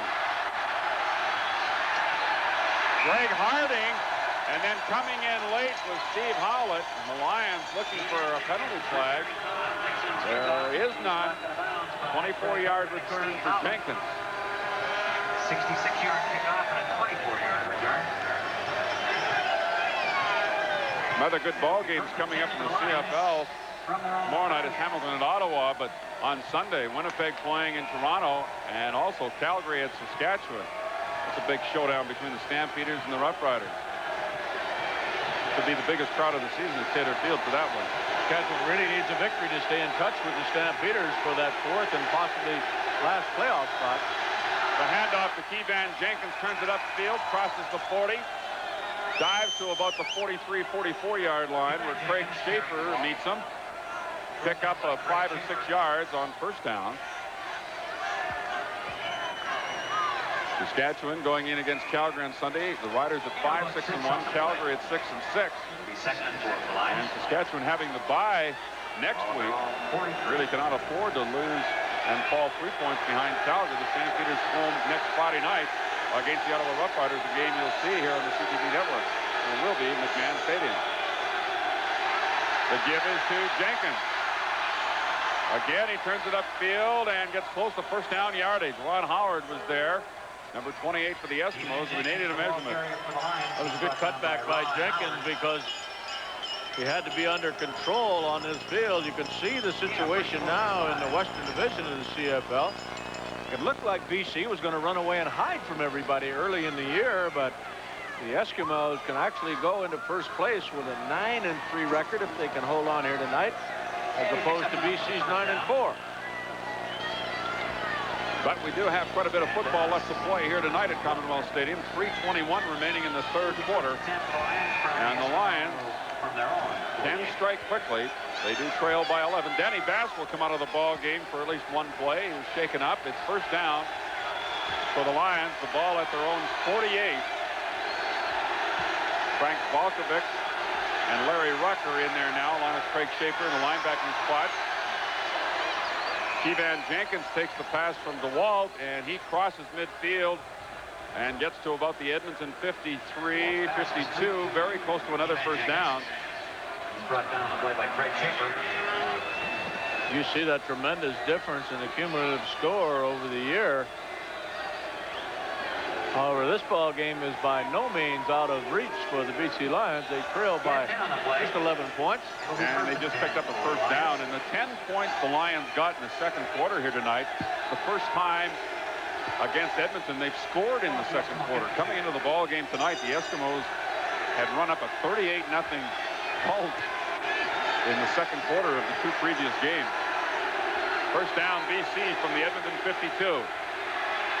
DeWalt will go deep, looking for Sandusky.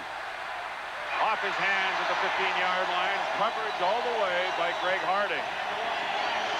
Oh, Harding did an excellent job there because Sandusky tried to slow down and use his body to get in position against Harding, but the newcomer with the Eskimos on that right corner would have nothing to do with it.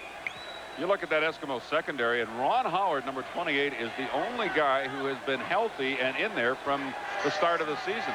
Howard began 1986 playing the right corner, but through injuries to various members of that secondary, Howard, the only guy who's played in all 11 previous games, and DeWalt goes down, blitzing linebacker Danny Bass. Bass comes in there absolutely untouched. You'll see him lined up. See him right here, and he'll start before the ball is snapped. I believe he goes right through the offensive right guard and right tackle, Leonhard and Mills, but I know that nobody touches him. Watch this. Well, he goes inside of Leonhard. Roper tries to get a piece of him, but does not so much as slow him down, and DeWalt, no chance to throw the football. And a loss of 11, so Pasaglia had a punt from near his own 35-yard line. He'll hang this one high. Henry Williams waiting for it, his own 28. Williams picking his way upfield across the 40 to about the 44-yard line. Scott Leckie and others bring him down. 35-yard kick and a return of 16. Wide World of Sports on CTV tomorrow, and more Australian rules football action, plus the Players 500, NASCAR racing, and the Texaco Mile. That's all tomorrow on CTV's Wide World of Sports, 4 o'clock Eastern Time.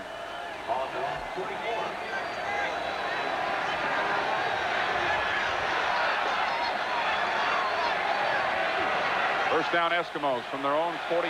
They have a 21-10 lead. Fake by Dunnigan. He slips, goes down at the 35-yard line, pinned there by Larry Crawford. It'll be a loss of about 9 yards. Make it 8. They'll mark it at the 36. Second down and 18. Crawford give credit for his second sack tonight, but you got to give the turf a little bit of help there. Eskimos the ball at their own 36. That is the 6th quarterback sack for the Lions tonight. And I believe they had 7 last week, did they not, against Dunnigan? Once again, the BC defense has been doing its job.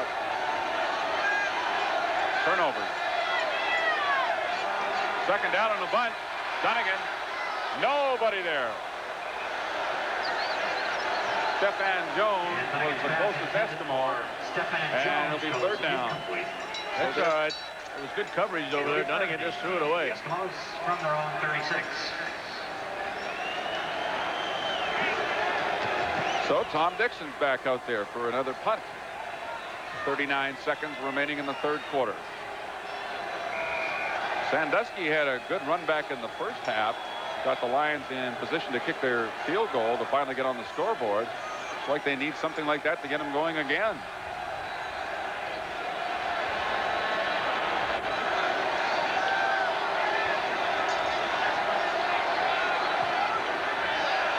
Another good punt by Dixon. 25-yard line. Sandusky takes it.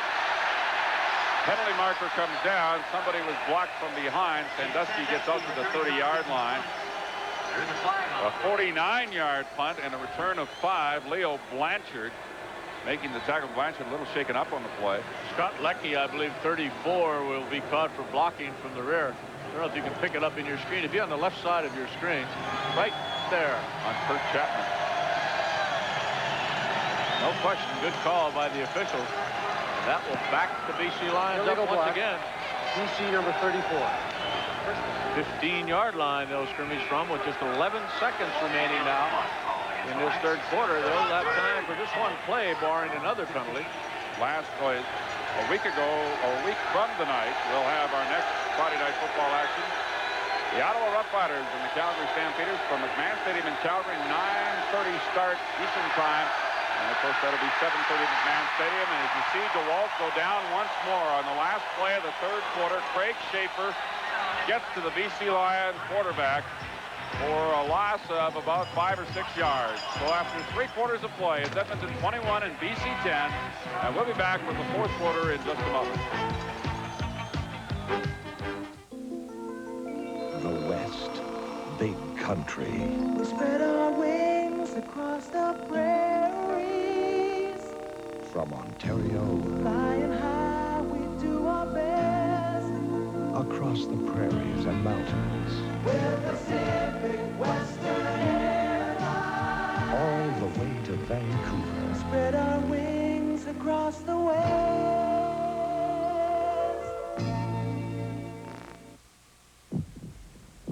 This year, something special is happening in the Canadian Football League. Each team is going to play one regular season game for the Heart Fund. Support the Heart Fund game in your city by purchasing your tickets at specially designated outlets. That way, 50% of your ticket price will go directly to the Canadian Heart Foundation. Watch for further ticket and game information. The Heart Fund game. For many people, it's the game of a lifetime. Hockey fans could never agree on who had the hardest shot, Bobby Hull or me. Bobby Hull, Eddie. Or who was a better skater, me or Gordie Howe? It was Gordie, right?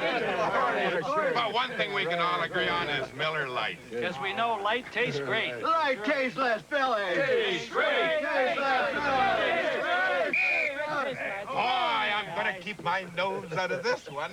Light beer from Miller, now available with a convenient twist cap.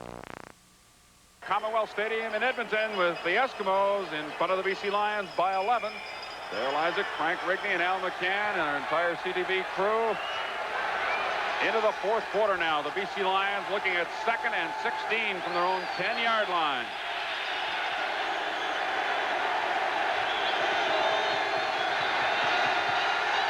The ball looking long for Jan Carinci, who has not caught a pass tonight. And it goes incomplete. It'll be 3rd down. It'll be 3rd and 15 for the Lions from their own 10. Third quarter stats, you see the Eskimos with 123 yards, moving the ball very effectively. Turnovers, though, really not a lot of them, but very critical in this football game. Let me correct that. Carinci did make one catch in the first half. But that one was thrown over his head, so it's 3rd down, and Pasaglia to punt from the end zone. Angling it to the far side, away from Henry Williams. He has it at the 54-yard line. Williams dropped it to 53, so the Lions covered the punt very well. Scott Leckie leading the coverage team, 44-yard punt and a return of 1. Excellent kick, though, by Pasaglia. Not just the yardage, but he kicked it away from the lone receiver down there, Henry Williams, and did not allow him to come back with the football very far. About as good as you can expect kicking from your own goal line. Have them scrimmage at your 53.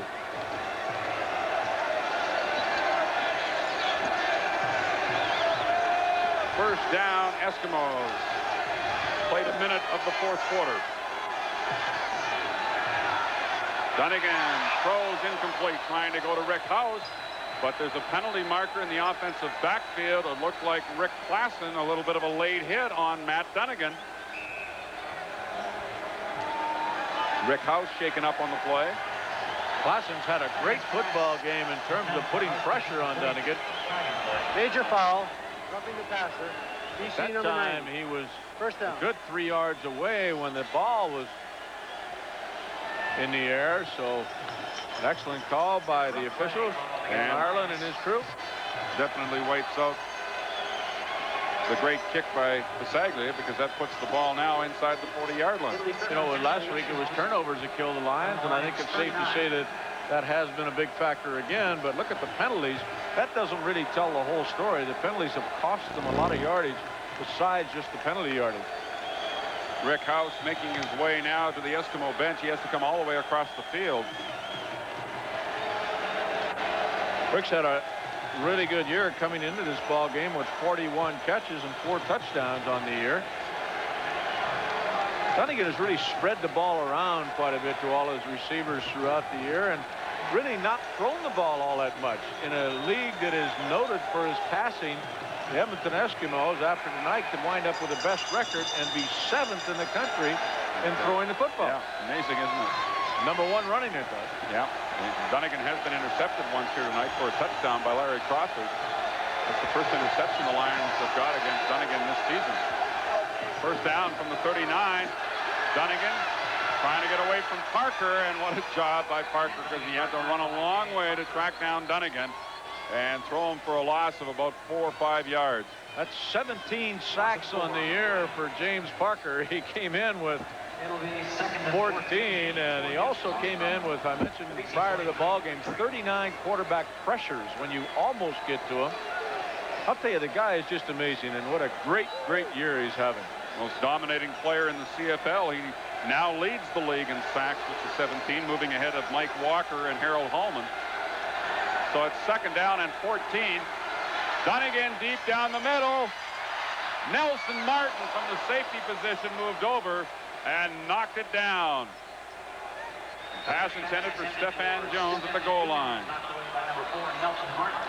You know, Parker comes after those people with such intensity, and he also got really, really good speed for a man his size. Take a look at this once again. Stephan Jones, and actually Keith Gooch 18 with good defensive coverage, and then getting help from the inside as he should. Nelson Martin, the safety. Dixon will have to kick this ball away from about midfield. Okay, last week indoors, Dixon averaged 48 yards a punt. Here tonight, terrible weather conditions, been raining throughout the game. He's averaging 49 yards a punt. Amazing.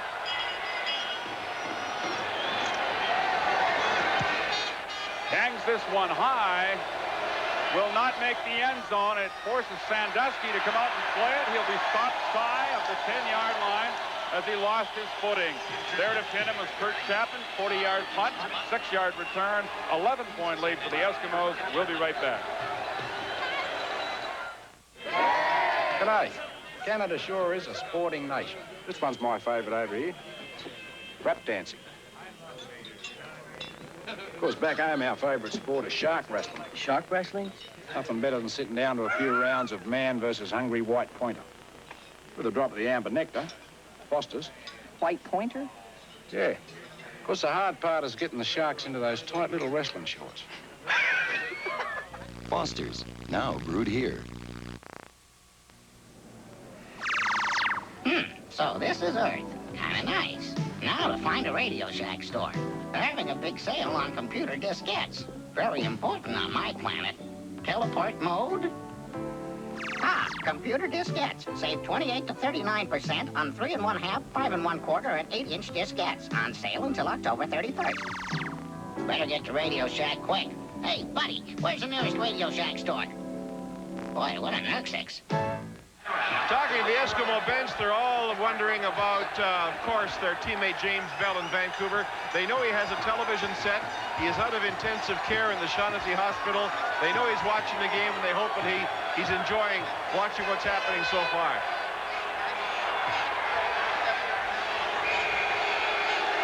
Ryan Kelly talking with the spotters upstairs. The Eskimos in front, 21-10. The Lions pinned back deep in their own zone, 9-yard line. DeWalt down the middle. Fernandez. Did he make the catch? Yes. They really made the catch at the 43-yard line. Pick up a 34 yards as Fernandez made the catch in front of Lou Delorier. They got 40-some-odd thousand people here at Commonwealth Stadium. Don't think he caught the football. Let's take a look. It was hard to see from our angle up here. 43. Got his hands underneath it. The official was right there and immediately signaled that he made the catch. What an excellent catch, and very, very important to get out of that hole. From the 43-yard line, DeWalt airs it out again. Sandusky against Harding. Penalty marker. 25-yard offense. Who's going to get called here? There was pushing on both sides. It's going to go against Edmonton, I think. Well, the only one I saw push off was Sandusky, but it does look like it'll be against the Eskimos. Let's watch again. Edmonton, number 4. Well, it had to be before our cameras got down there. Let's see it from this angle. Watch the left arm of Harding. No, didn't look like it there, did it? Well, I tell you what, there wasn't a lot of interference by either one of them. No. But it goes in favor of the Lions. A huge game. They were at the 9 plays ago. Now they're at the Edmonton 27.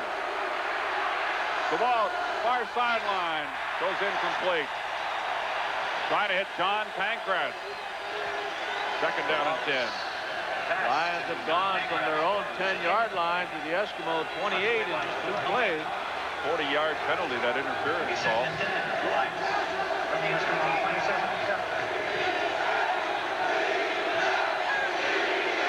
Fourth quarter heats up here in Edmonton. The Eskimos in front, 21-10. Now the Lions threatening. Second down from the Eskimo 27. DeWalt goes down. Stuart Hill, what a game he is having. How amazing it is that the job that Hill has done since they moved him to that spot. The Eskimos have got their own James Parker. 2.5 sacks tonight for Stu Hill. He also has an interception return for a touchdown. 12 sacks on the season. And coming off a week that he was voted the outstanding defensive player in the CFL. 53-yard field goal attempt. It is good by Lou Pasaglia. So now it is Edmonton 21, BC 13. Don't go away. We have 10:28 remaining in the fourth quarter. We'll be right back. At Cornell Chevrolet and Cadillac, we mean business when we say we're up to clobber the competition. To prove it, GM has made available 250 new cars to sell. With this kind of product and our kind of financing, you can bet we're ready to deal. There's no defense against GM. They're the best built cars in the world. And at Cornell, we have a model right for you right now. Your next deal will be a knockout. It's a combination that can't miss. GM and Cornell Chevrolet and Cadillac on Douglas across from Mayfair. Just watch us clobber the competition. When it comes to saving you more, from the moment you walk right through our door, nobody does it better. London Rocks. This week, the Sanyo all-size battery charger, $15.88. Plus low prices on batteries, too. The Sanyo AM/FM cassette walkie, $58.88. And Quaker State Super Blend 10W30 motor oil, now only $1.44. London Rocks. Nobody does it better. Nobody. Well, the Lions had a couple of big plays and got out of a big hole, really. They started at their 9-yard line. 34-yard completion to Murph Fernandez and a super catch on that play. Then an interference call against the Eskimos. Greg Harding put the ball inside the Edmonton 30-yard line. The defense held, got a sack, and forced Pasaglia to kick a field goal. So it's 21-13 now. The Eskimos leading Edmonton football at the 35-yard line. Sending it into the middle, and it goes incomplete. Chris Skinner had it in his hands, and then he was wrapped up immediately by Kevin Konar.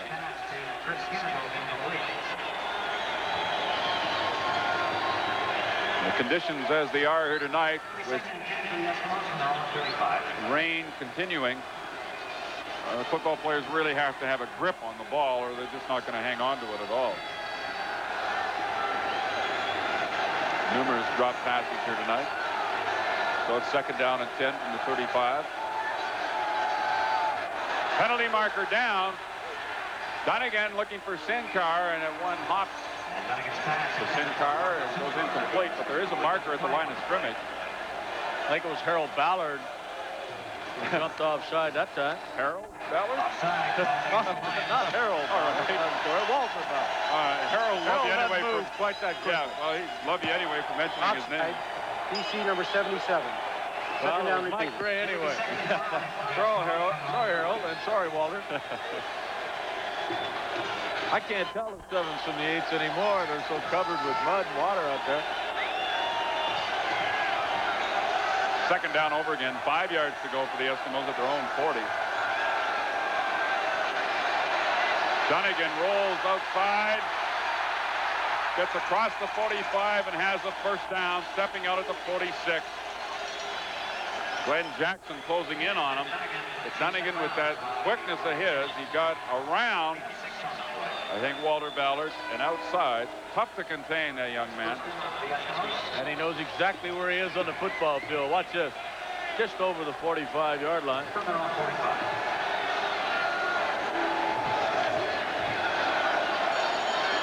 9:18, clock winding down, left to go. Fourth quarter, 8-point lead for the Eskimos.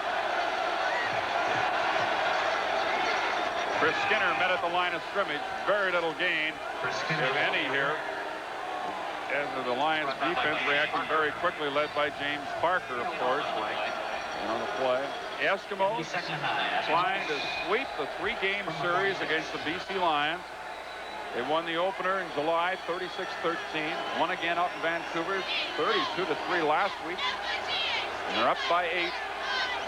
In a much closer ball game tonight here in the fourth quarter. Blitz is on. Dunnigan wrapped up and dropped back at the 35-yard line.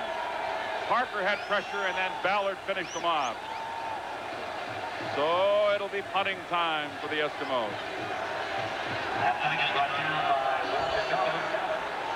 Tremendous full blitz by the BC Lions, once again bringing Larry Crawford from that defensive half position, but it was first Parker and then Ballard. We have 8.5 minutes remaining in this ball game, and the Lions trail by 8.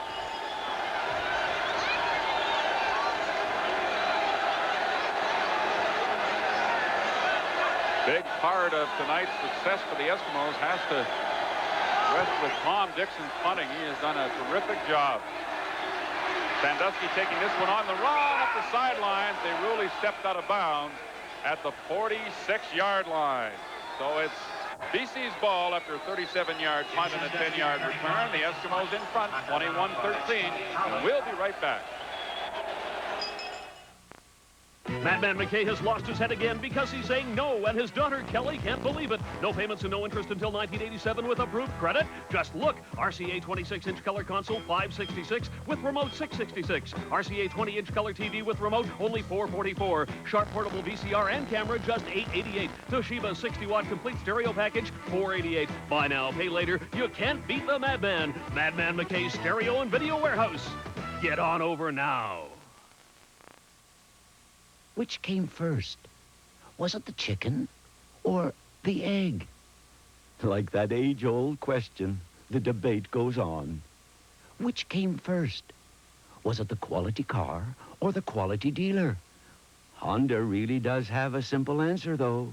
When it's a quality car being sold by a quality dealer, it's you who comes first. Drive a Honda at your BC Honda dealer today. Bit of a party going on here at Commonwealth Stadium. Cheerleaders up in the stands right now leading the way. I don't know if throwing rice is the appropriate thing, but they've got the fans rocking here at Commonwealth Stadium.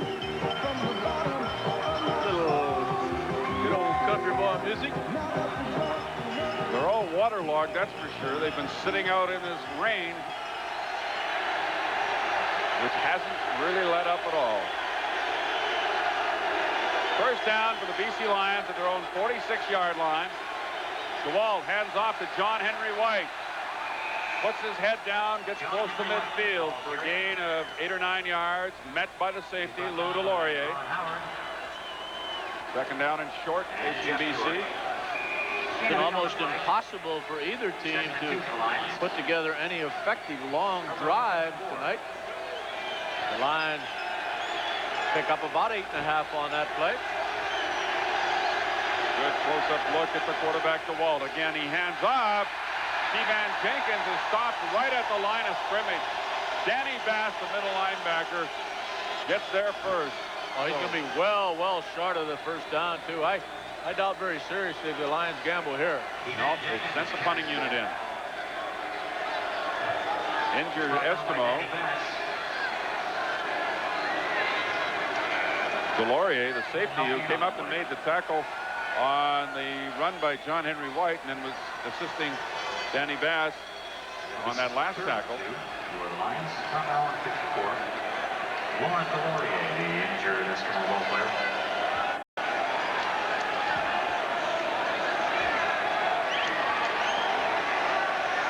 You know, I had a discussion with Jack Parker last week, Dale, about what he thought in retrospect about the James Parker trade. You know, when the Eskimos picked up Delorier and Frank Balkovic, two starting Canadians on that defensive unit.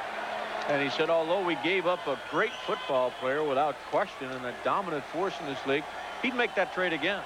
Yeah. He felt both of these people had contributed a great deal to their defensive unit. Much more so now because Balkovic is a genuine starter. I mean, this being his third year, it took him a little while to gain the experience and be qualified enough to be a starter. But now he is. He's starting regularly. And, you know, you get two Canadian starters. You know, you got to be happy with that. And Lou, on the other hand, stepped right in like he'd been there forever, his first ball game, and has been in that spot with the exception of a couple of games he missed because of injury. I think he had 3 interceptions in his very first game as the Eskimo safety. He will be replaced in all likelihood by Jeff Volpe if he cannot come back in when the Lions get the ball back. Another reason they'd be willing to make that trade again is the emergence of Stu Hill as their pass rusher, playing the same style as James Parker. You know, speaking of injured players, guys, I had a chat with Billy Stevenson today. He's been out for a long time now, 2 60-day injury stints. He'll be back on the 19th of October, and he says he'll be ready. And, of course, that'll be the visit by the Calgary Stampeders on October 19th. There's the Pisagria punt on third down. This is Jeff Volpe on the return. Got a lot of room. Just Bisaglia back. Touchdown, Eskimos.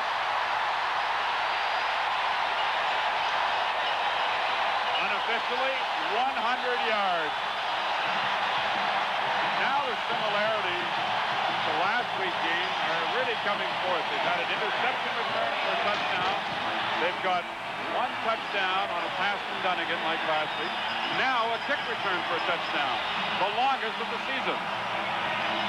The longest prior to that was by these same Edmonton Eskimos with Tom Richards. But this is Volpe who gets that ball on his own 10-yard line. Only Lou Bisaglia was left of the BC Lions, and there were 3 Edmonton Eskimo blockers down there in front of him. I think it was Tom Tuine to put Bisaglia on his back. Jeff Volpe, number 18, the rookie out of Guelph. 6'2", 200 pounds, 100-yard punt return for a touchdown converted by Tom Dixon. All of a sudden, it is 28-13 in favor of the Eskimos.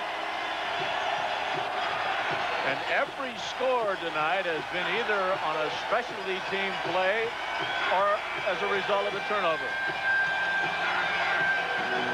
You know, these conditions can also cause specialty teams to have some success, because there's a couple of Lions who look like they might be in position who just slipped on this sweat turf. But excellent blocking from there on by the Edmonton Eskimos. That is the 3rd punt return for a touchdown by the Eskimos this year. Last week, of course, it was Henry Williams. And earlier in the year, Tom Richards. They are the only team in the CFL with more than 1 touchdown on a punt return. They also have a touchdown on a kickoff return, the only one in the last 3 years, that by Stefan Jones in the game against the Argos. And you know, Dale, it's the BC Lions are the team that are known for their specialty teams. Not against Edmonton and not in 1986. It is amazing how the Eskimos have dominated the BC Lions. Not so much this game. Until now, they've opened up a 15-point lead, and that is the biggest margin of the ball game. From the 35-yard line, the kickoff from Tom Dixon, picked up by Bob Skemp, number 71. Backup defensive lineman, and of course a special teams player, and Skemp, a rookie as well, brings it back 18 yards. He hasn't been on the roster that much this year. The last 3 games. Rookie out of UBC, 6'2", 265.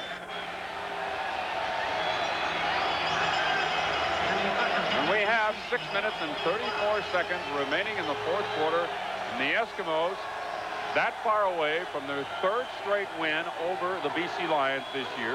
Their 7th straight win against Western Division opponents. They have yet to lose against the Western team, and would really give them a step up in the battle for first place. The Eskimos already hold the record since 1949 with 14 first-place finishes. They're going for their 15th this year. Play action fake by DeWalt. Lots of time. Guns it to Fernandez off his hands, and it's intercepted by Ron Howard. No, that's Jeff George, number 29. Jeff George with his first interception ever in the CFL.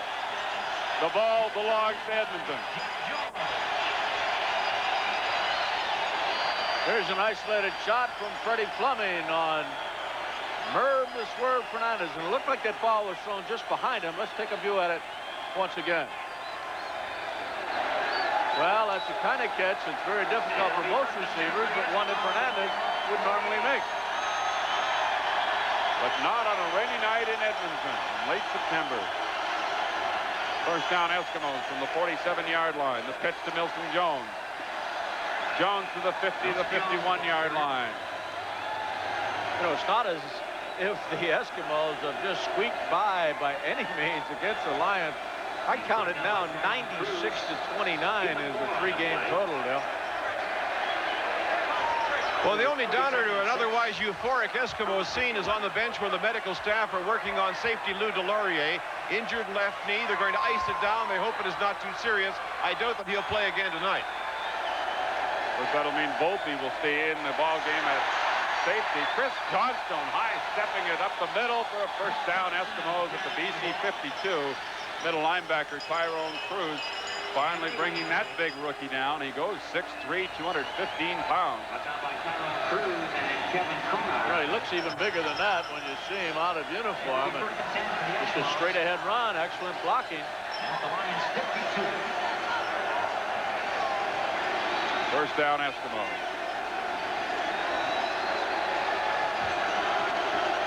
Sprint draw, Milson Jones. Kevin Konar is there along with Glenn Jackson. Stopped him at about the 48-yard line for a gain of 4 yards. Gain of 5 on the play. They're going to give him 5, so it'll be second down 5. Clock running, 4.5 minutes remaining in the ball game. The Eskimos lead 28-13.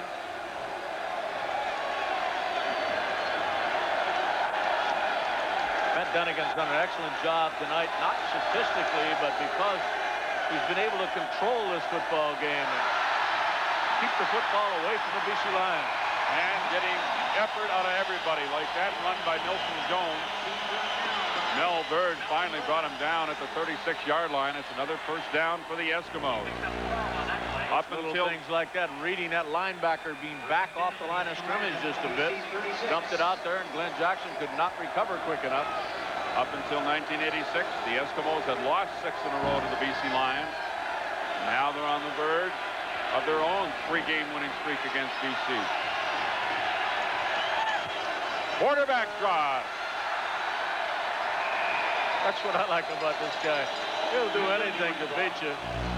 Only 3.5 minutes remain in this ball game. They got a 15-point lead, and he calls the quarterback draw. Bob Skip in there along that defensive line making the tackle. And the Eskimos have another back-to-back series coming up. They go against Hamilton in Hamilton next Saturday night, the 4th of October, and then they're back home against the Tiger Cats the following Friday, the 10th of October. Dunnigan got 8, second and 2. Johnstone slipping outside, wrapped up by Tyrone Cruz. Shy of the 25-yard line, so it'll be short of the first down. 2:59 left to go in the ball game. 28-13. The Eskimos lead it. We'll be right back.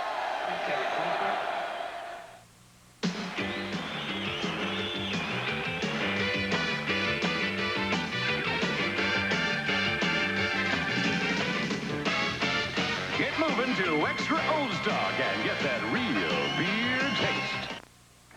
Hi, I'm Peter Feeney. And I'm Liz Grogan. And join us for a Thanksgiving Day treat with an Oom-Papa beat. It's the 18th annual Oktoberfest Parade from Kitchener-Waterloo. That's Monday, October 13th, right here on CTV. See you then. Following today's telecast, the Carling O'Keefe Sports defensive game star will receive a Royal Canadian Mint 1-ounce solid gold coin presented by Tilley, Canadian manufacturers of fine leather goods. At Tilley, they bring together quality and creativity in all their products for all your needs, from their line of personal leather goods through to their travel wear. More Friday Night Football on CTV coming up 1 week from tonight. It's the Ottawa Rough Riders against the Stampeders at McMahon Stadium in Calgary. We'll have that for you on the full CTV network starting at 9:30 Eastern Time. That's a 7:30 start, McMahon Stadium in Calgary. Turning into a long night again for Don Matthews and his BC Lions. The Eskimos out in front by 15 points with 2:58, 57, as you see. The clock is running. Left to go in the ball game. It's third down and inches. Dunnigan keeps, gets to the 25-yard line, which may or may not be enough. It looked like he got That will depend strictly on where they spot this football. That was very close. Attendance just announced, gentlemen, over 41,000 fans, despite the bad weather. I believe that's the biggest crowd for the Eskimos this year. They had 40,000 plus against Winnipeg one night, but I think this might be the topper. They only had 32,700 when they played here at Commonwealth Stadium in the summer. Also, it's a great crowd on a night like this. It is the biggest crowd of the season. A first down as well at the 25-yard line with 2:42 remaining now. Well, shaping up to be a good weekend in the CFL. Biggest crowd of the season is expected Sunday in Toronto for the Bombers and the Argos, and the biggest crowd of the season expected at Taylor Field Sunday for the Riders and the Stampeders. First down Eskimos, the pitch to Milson Jones. He gets inside the 20 to the 15-yard line. He just ran right by Tyrone Cruz. As the BC Lions are a deflated bunch right now. Well, I'm sure that defensive unit of the Lions is very, very discouraged because they have done an excellent job against the Eskimos defensively. Their offense just couldn't find the key to beating the Eskimo defense. Second down and less than a yard to go for the Eskimos. Dunnigan keeps it again. First down to about the 13-yard line. Last time the Eskimos won the season series against BC was back in '81 when they just played the 2 games. They won by 38, 21, and 22-12. Last time they won 3 games against the Lions in one season was 1980. And here in 1986, they're less than 2 minutes away from winning and sweeping the Lions in 3 games. First down from the 15th. 14-yard line. Rod Knopf ran right into his quarterback. Dunnigan on the keep, picks up a couple. This is one thing that the quarterback does not want to see. A great big offensive lineman going this way, and you're going that way. I don't think that's the way it was drawn up. Matt didn't let it bother him. Tried to turn the corner, picked up 1 yard, but killed some more time, which is exactly what the Eskimos wanted to do. Second down from the 13. Look out. Little play action fake didn't slow up that charge at all. And Dunnigan has dropped back at the 21-yard line with Kevin Konar there, as well as James Parker. So that'll bring on the Eskimo field goal unit. I don't care what time is left or what position they are on the field. Parker plays the same way every play. Full out. If Dixon connects with this field goal attempt, which will be from the 28-yard line, if you look at James Parker and what he's done this year now with 18 sacks, leads the league. That'll put the Eskimos up to 31 points, and it'll make it the 3rd straight game against the Lions, but they had scored over 30 points. It is good. It is now 31-13 for the Eskimos. And that's what the Eskimos average throughout the season, 31 points. They by far have the best spread in that regard, averaging 31 points in terms of their offense and giving up under 20, 19.8.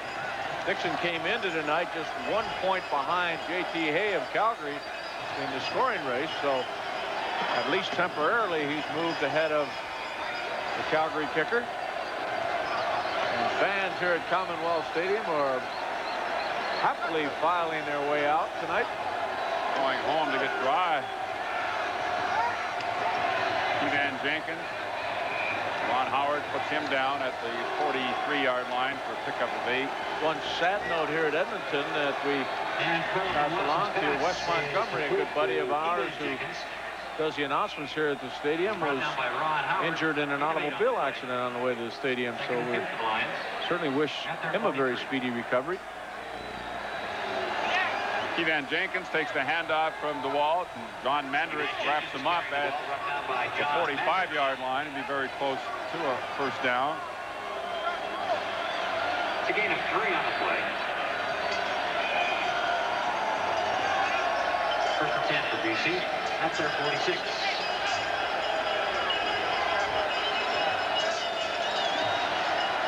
Jenkins, for the 3rd time in a row, gets to the 50-yard line for a gain of not quite 5, met there by Craig Schaefer. Carlton Watson now into the ball game for the BC Lions at quarterback. 8 of 4.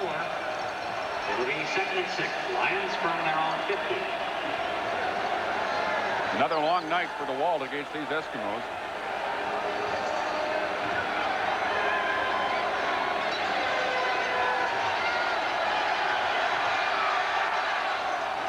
Incomplete pass. intended for John Pankratz. It'll be third down. Well, there's your updated look at the Western Division with both the Eskimos and BC now a 4-point lead over the Winnipeg Blue Bombers.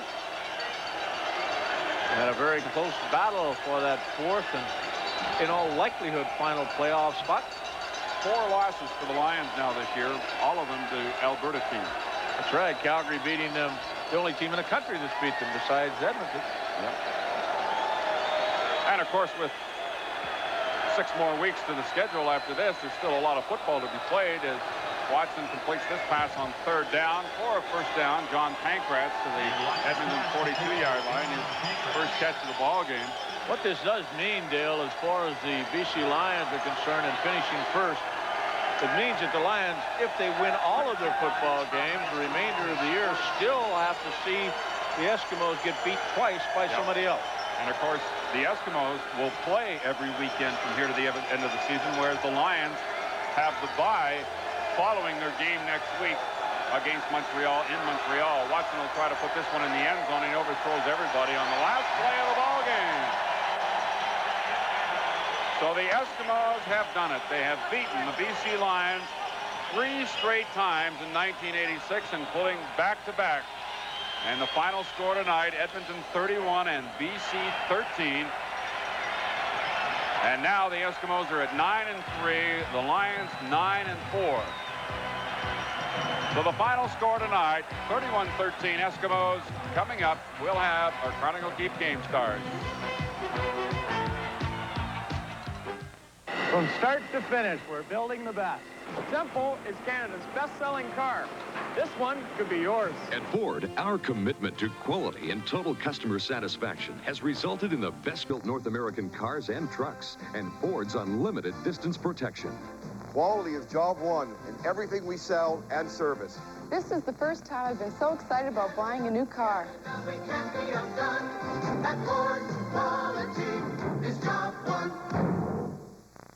Women in BC have waited far too long for equality. Our new Democrat team will make sure that women get a better break in jobs and pay. Together, we will introduce pay equity, ensuring equal pay for work of equal value. 2/3 of minimum wage workers are women.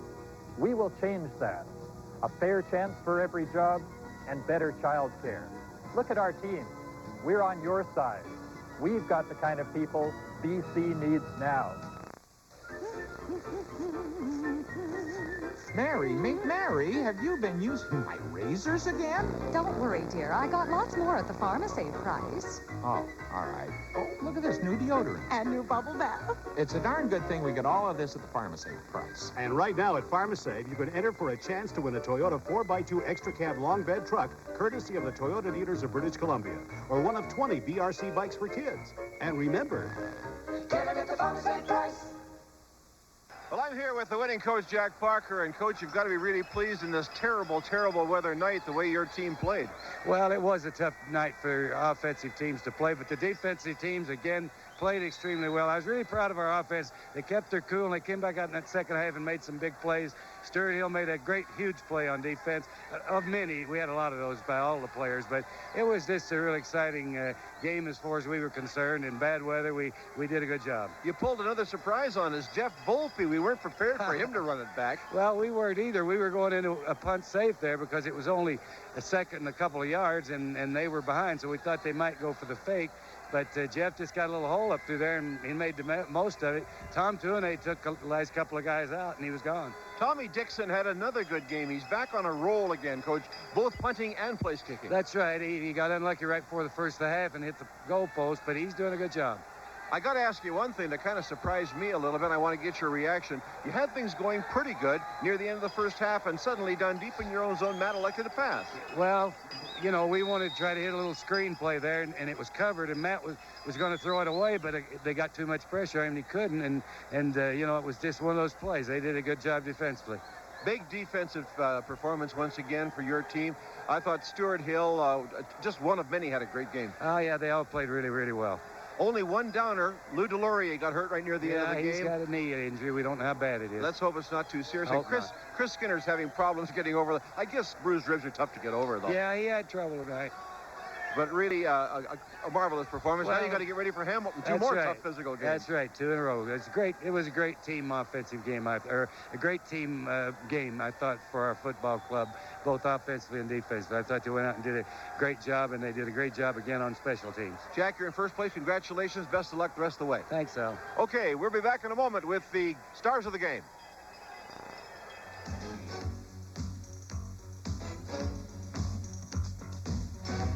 And now the Carling O'Keefe Sports offensive and defensive game stars as selected by our broadcast crew. From the Edmonton Eskimos, quarterback Matt Dunnigan is the offensive star. And also from the Eskimos, defensive end Stu Hill, the defensive star. Each of tonight's stars will receive a Royal Canadian Mint 1-ounce solid gold coin presented by Mita. They didn't get to be the fastest growing copier company by making cameras. Mita, just great copiers, nothing else. And by Tilly, bringing together quality and creativity in all their products, from their line of personal leather goods through to their travel wear. This is CTV's Friday Night Football.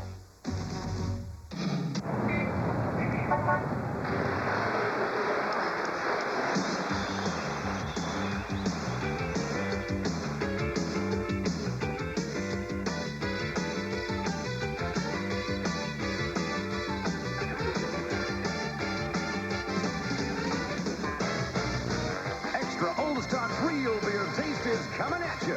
Premium quality, fully matured. So get moving to that real beer taste. Tom Harris Chevrolet Oldsmobile Cadillac in Nanaimo presents 3.9% financing on all Chevy Chevettes on a 36-month term. Plus, Tom Harris will throw in a 5-year unlimited kilometer General Motors extended warranty at no extra cost. It's your chance to own a brand new Chevy Chevette at unbelievably low 3.9% financing with a warranty package at no extra cost. Get in on this incredible deal today at Tom Harris Chevrolet Oldsmobile Cadillac in Nanaimo. So when you're looking for a car, go see Tom.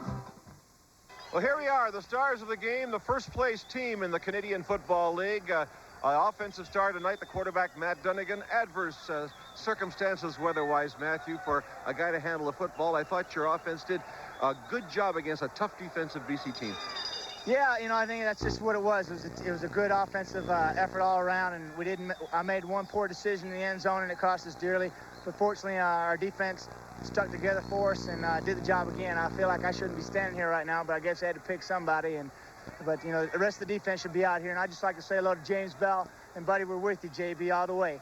I miss you, man. I'm sure James enjoyed watching this one back in Vancouver, I'll tell you. I want to ask you about that, not to pick on a downer thing, Matt, but what was your play call when you got intercepted in the first half? It was an 80-go screen, and we had a call several times, and BC is very good at making adjustments, and they made the adjustment at the right time. And it was just one of those things, either worked for you or it didn't. And that time, I got caught in the end zone, and I panicked a little bit and threw the ball where I shouldn't have, and they capitalized. But fortunately, like I said, Stewart and company did the job for us in the second half, and we're on top now. That beautiful call on your pass to Brian Kelly on that straight sideline play. Yeah, well, it was one of those things we've been working on all week, and it looked like, you know, it didn't look very good in practice. And we came out here and executed in the game when it counted, and I'm just very happy for that. I'm happy for Brian. Was it tough handling the ball out there?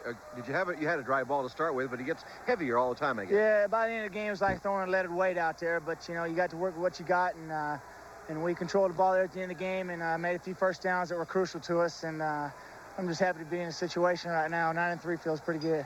First place. It doesn't look too shabby. Matt, congratulations. Thanks a lot. Let's go over defensive side of the football. Number 36 had a whale of a game. Stuart Hill, what can I say? He had 2.5 sacks officially, but I thought the big play, the turning point in the whole football game was your touchdown on the interception. You must have been a little shocked when Roy threw the ball a little bit lower than he wanted to. Well, they had hurt us a little bit in the first half with that screen, so we went into halftime and made some adjustments, and I read the thing, and Roy threw it right to me, and it was just a matter of racing to the end zone. Well, you have that big speed, though, Stuart. There's no problem there. Well, that always helps, Al. I'll tell you, your front four has done a marvelous job, particularly in the last few games. You've really become the Terminators because you can put enough pressure without even blitzing to keep Roy DeWalt in trouble. Well, we like to confuse, Roy. We rush only 4 guys most of the time, but we do a lot of stunning and a lot of different moves up front. And we try and keep them confused. And I think that's what we've done to pretty well stop the BC Lions. In the last couple of games, I would have sworn that you were reading right out of their playbook, as if you were stealing their signals like in baseball, because you were making all the right moves defensively. Well, we weren't stealing any signals, Al, but there's no doubt about it that we prepared hard the last 2 weeks, and we've hit the film rooms and we studied every single thing that they do. And so we've been very well prepared for these last 2 games. Those 2 the teams coming along, they seem to be getting stronger with every outing. Beating BC 3 times, you move into first place, and now 2 tough struggles against Hamilton, eh? Well, Hamilton's an outstanding team, and they've got a strong defense, and Kenny Hobart can move the ball club, and so can Tedford. So we're going to have our hands full. It's not going to be any piece of cake from here on out. Stuart, congratulations on a super game. Best of luck. Thanks, Al. Okay, let's go upstairs. All right, Al, thank you very much. If there were any doubts about the caliber of football the Edmonton Eskimos were capable of playing, they've all been erased now. They're definitely the top team in the West as it stands at the moment. 3 straight wins over the BC Lions. I don't think anybody expected that. Back-to-back is tough to do, but 7 straight now against the Western Division opponents, Frank. The Eskimos are number 1 out West. They didn't show it tonight as you look at the final statistical story, but I think one of the keys that the Edmonton Eskimos are doing so well this year that nobody else in the CFL does is running the football. They do have an option to put together a drive and eat up some time, keep their defense off the field. As I say, it wasn't a big factor tonight in terms of the statistical story, but you saw in the last 4 or 5 minutes of this ball game, they just kept it away from the BC Lions. Statistically, not a big football game, but you wouldn't expect it to be under these conditions. Once again, turnovers are a big factor, but you know that's to be expected again in the rain conditions that we had here. It just seemed like the Edmonton Eskimos defensive football club totally intimidated BC's offense, and they did it 3 times in a row. You know, I look back to last week's game, Frank, and I thought maybe with the Eskimos having the break and getting 2 weeks to prepare for the Lions might have had something to do with the way they performed out in BC Place. But they both had 7 days to prepare for this one. Same result. Well, there's a message to James Bell, and we've talked about him throughout the evening, and we certainly pass along our good wishes once again to James and hope that he recovers not only soon but fully. James, I hope you're still watching here. All of the Edmonton Eskimos have passed along their good wishes, and we'd like to add ours to them. So your Edmonton Eskimo teammates did a tremendous job against the BC Lions once again tonight. That's the story from up here. Let's go back to Al. Well, okay, Dale, let's hope they can sweep the snow out of the Stampede City of Calgary, because that's where we'll be next Friday night for CTV's Friday Night Football. The Stampeders, who have a big game against Saskatchewan this weekend in a battle for a playoff spot, will take on Joe Moss's Ottawa Rough Riders, and that could be a very interesting struggle down at McMahon Stadium, and I hope you'll join us for it next Friday night. 31-13, the Eskimos win tonight. We hope you enjoyed it. This program is copyright and is strictly intended for the private use of our audience. Any reproduction, retransmission, or rebroadcast without the express written consent of the CTV television network is strictly prohibited.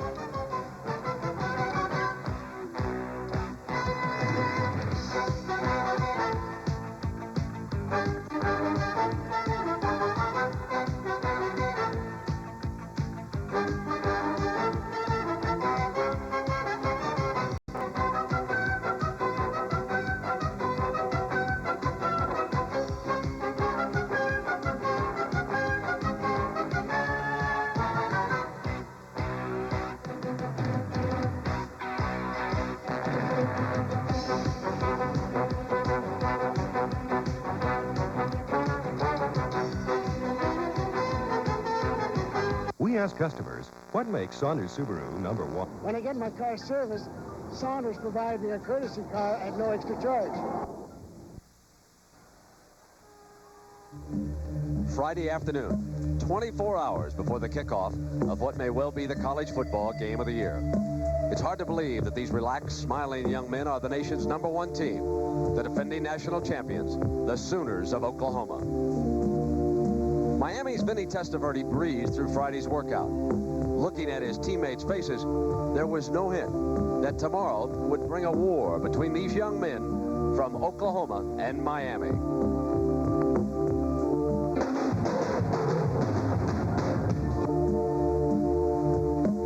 Now it's less than 4 hours from kickoff, and the reality of the day moves into focus. On the Miami players' faces, there is more seriousness. The concentration's apparent. and each Oklahoma player seemed lost in his own thoughts. A year ago, the Sooners had been humbled at home, 27-14. This team remembers.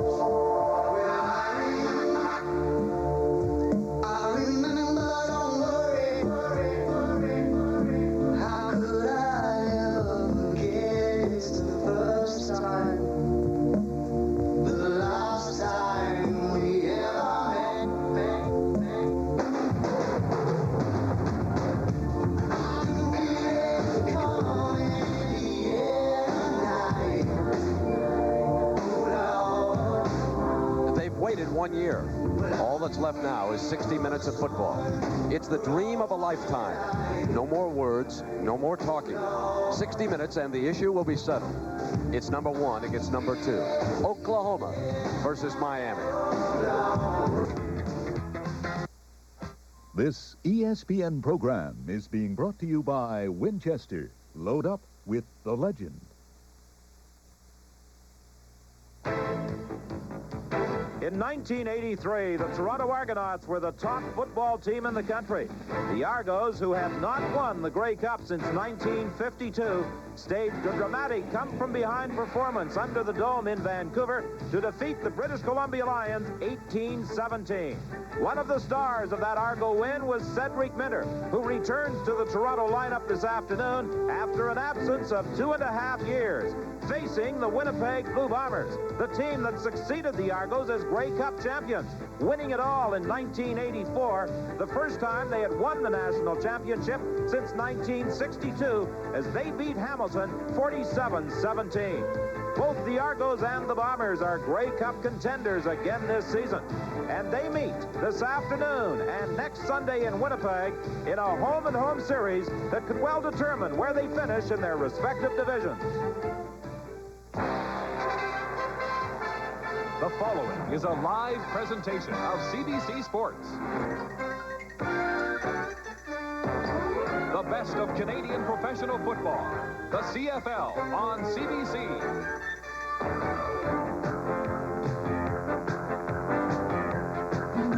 Welcome to Carling O'Keefe, CFL football.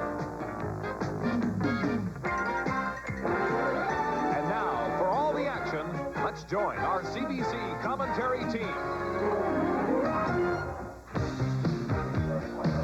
This afternoon, the Toronto Argonauts will be trying to strengthen their grip on first place in the East, and the Winnipeg Blue Bombers trying to improve their hold on third in the Western Conference.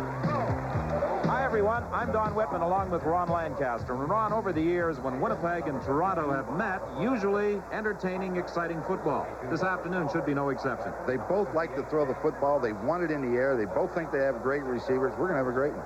Winnipeg feels that as a unit, they may have the 4 best receivers in the league. I think as a quarterback, you would like to throw to this 4. Would have loved to have had him. Are they something or not? James Murphy has been the leading receiver all year, and he's been making big catches for them.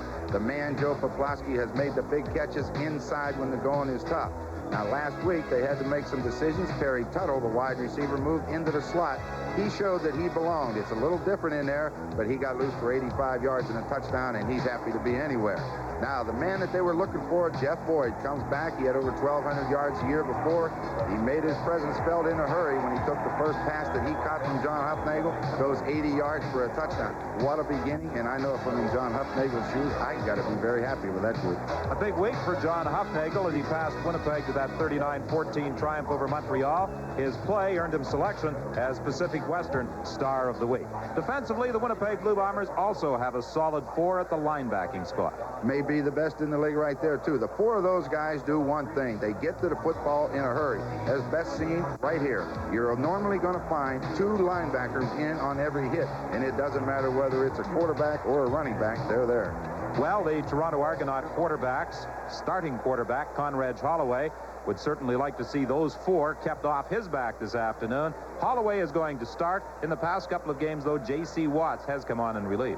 Yeah, Toronto's very fortunate. You know, they have 3 veteran quarterbacks on this roster in Holloway, Watson, Tim Cowan. But the big thing is Conridge Holloway is the man that's supposed to get the job done for him. He's had a break now. He's healthy. And when Conridge Holloway is going properly, the Toronto Argonauts are tough to stop. He's the guy, I think, that's going to determine the outcome of the Argonaut 86 season. Well, Holloway or Watts or Tim Cowan, whoever is at the controls, will have some new people to work with today. Cedric Minter returns, and they've also got a new wide receiver in Keith Baker, who last saw CFL action with the Hamilton Tiger Cats. Well, both of them we know can play football. The big question that they need answered today is whether Keith Baker and Cedric Minter can do the things that they did 2 years ago. If they can, then they've got a great offense to work with. If they're not, we'll see Craig Ellis back because he has done a good job since coming over to the Argos. And I imagine Conrad Holloway is also pleased to see the giant at tackle, Chris Schultz, returning to the team. Oh, I think any quarterbacks like those big linemen, but Chris Schultz at 6'8". The other day, Coach Ellis Rainsberger was talking about him, about how he will solidify that offensive line. And right now, Conrad Holloway says that's the best offensive group he's had to work with all year. Well, they may have improved offensively for this game, but they may be a little weaker defensively. Their outstanding rookie, Willie Pless, is sidelined with an injury. They've replaced him with Gary Moulton. Yeah, that's too bad because Willie Pless is not a big man to begin with, but he was having an outstanding season as the outside linebacker with the Argos. Well, he's injured and he's gone, and he's going to be gone for a while. So Gary Moulton, recently acquired from Saskatchewan, steps in. He's got a big job to do today. Well, we'll be just about set for the opening kickoff, and we're going to go back to Brian Williams. But, Brian, I've been meaning to ask you, and this opening brought it to mind today. When you were in the picture with the Grey Cup, how come you were hiding from all those players? Let me tell you something, Lancaster. Those guys were all standing on chairs. I'm really taller than every one of them. Good afternoon, everyone. Welcome to CFL Control in Toronto.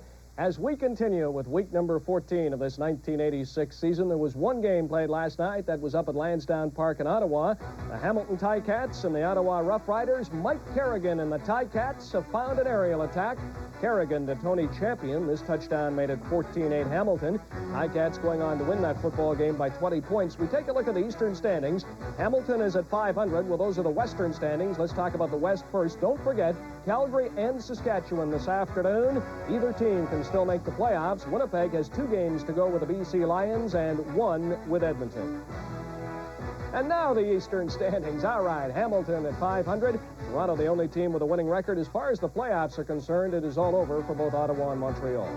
Coming up at halftime, we will look in detail at the veteran Toronto quarterbacks. There are 3 of them, and we'll talk with Dr. Frank Cosentino, the head football coach at York University, former CFL quarterback, about the relationship between university football and the CFL. Stay with us. The CFL and CBC will continue right after this.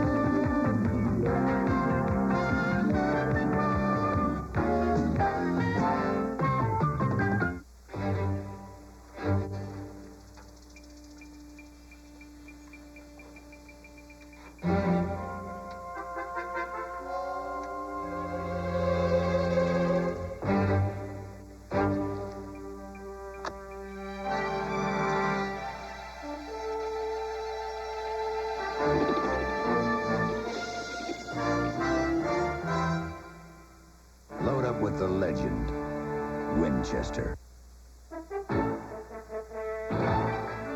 When you've got your body going, we've got the shoes. Foot Locker, get it right for your body. For the shoes that fit your body, come to the stripes. Foot Locker, get it right for your body. Get fit by the pros, the expert who knows the shoes that are best For people who are serious. Get it right for your body. Come to the stripes. Foot Locker, come to the stripes. ESPN's America's Cup Update, brought to you by The Atlantic. We can make a difference. When Australia 2 defeated Liberty, the longest winning streak in American sports history was over. The America's Cup was removed from its home at the New York Yacht Club for the first time in 132 years. I don't think there's any reason for America to feel that anyway they're any other position than number 1. The Atlantic difference. Some people have already discovered the Atlantic difference, and you can too. Get 8% on your money market account, guaranteed for the next 2 months. Call 1-800-4-ATLANTIC and make more money with Atlantic's high rate. 8% on your money market account, guaranteed for the next 2 months. Call the Atlantic coast to coast and discover the 8% Atlantic difference. Member FSLIC. We can make a difference. It's cloudy, but still a pleasant afternoon this final Sunday in September here in Toronto, although the breeze blowing in off the lake could be a factor as the game progresses. The man in charge this afternoon is Jacques DeCarry, and in just a moment, the officiating staff will get this game underway. Conrad Holloway drawing the starting assignment for the Toronto Argonauts. You know, watching Conrad suit up, he has to arrive at the ballpark about 3 hours ahead of the game just to get on all the protective gear that he does wear. A brace on his left knee, a rather sizable brace. He was laughing when we were talking with him. He said, "It's beginning to creak. I think it needs some oil." On the other side of the field, the starting quarterback for the Winnipeg Blue Bombers, the 4th consecutive start for John Hufnagel since taking over from the injured Tom Clements. The Winnipeg Blue Bombers head man Cal Murphy, twice chosen CFL Coach of the Year. And on the other side of the field, Bob Obilovich has also earned Coach of the Year honors. And these two gentlemen would like to meet not only again next Sunday in Winnipeg, but the final Sunday in November under the Dome in Vancouver. They wouldn't mind at all if they played 2 more games after this one. The big thing about it is that they have the opportunity to do that. It's in their hands. That outcome they're going to have to decide, but these two are definitely contenders to meet in Vancouver. There's no doubt about that. The opening kickoff to James Murphy as this game gets underway. James Murphy works his way out to the 35-yard line before he is stopped by Warren Hudson. So that's where the Winnipeg Blue Bombers will scrimmage under the direction of John Hufnagel. Well, Hufnagel had the big game last week, 368 yards throwing the football. That's not bad. No turnovers, and that's the key. And there's Jeff Boyd, 80 yards last week. What a beginning. Tuttle in the slot. He seems to be happy in there. And that offensive line, they give him good protection. They haven't given up very many quarterback sacks, and that's the key in this game as it is in all of them. And I think we might see, with Winnipeg having basically 3 wide receivers in there, the Bombers, throughout the course of the game, send 3 receivers to the same side of the field. There's an injured Winnipeg player. Pat Cantner is down. He was hurt in trying to block on that kickoff return by James Murphy. At this time, we would also like to say hello to not only all of our Canadian viewers on the CBC network, but also those who are looking in the United States via ESPN. We hope you enjoy the action from CNE Stadium in Toronto. It's been a busy weekend. Our technical crew working the game last night at Lansdowne Park in Ottawa, and an early start this morning to get the equipment and gear set up here at CNE Stadium for this telecast. Pat Cantner is such a strong person on the special teams. You know, he usually gets into the offensive side of the football when they need blocking. Sean Kehoe's usually the ball carrier. Cantner goes in there when they need blocking, and on the special teams, he's been one of the leaders, so they certainly don't want to lose him on the opening kickoff.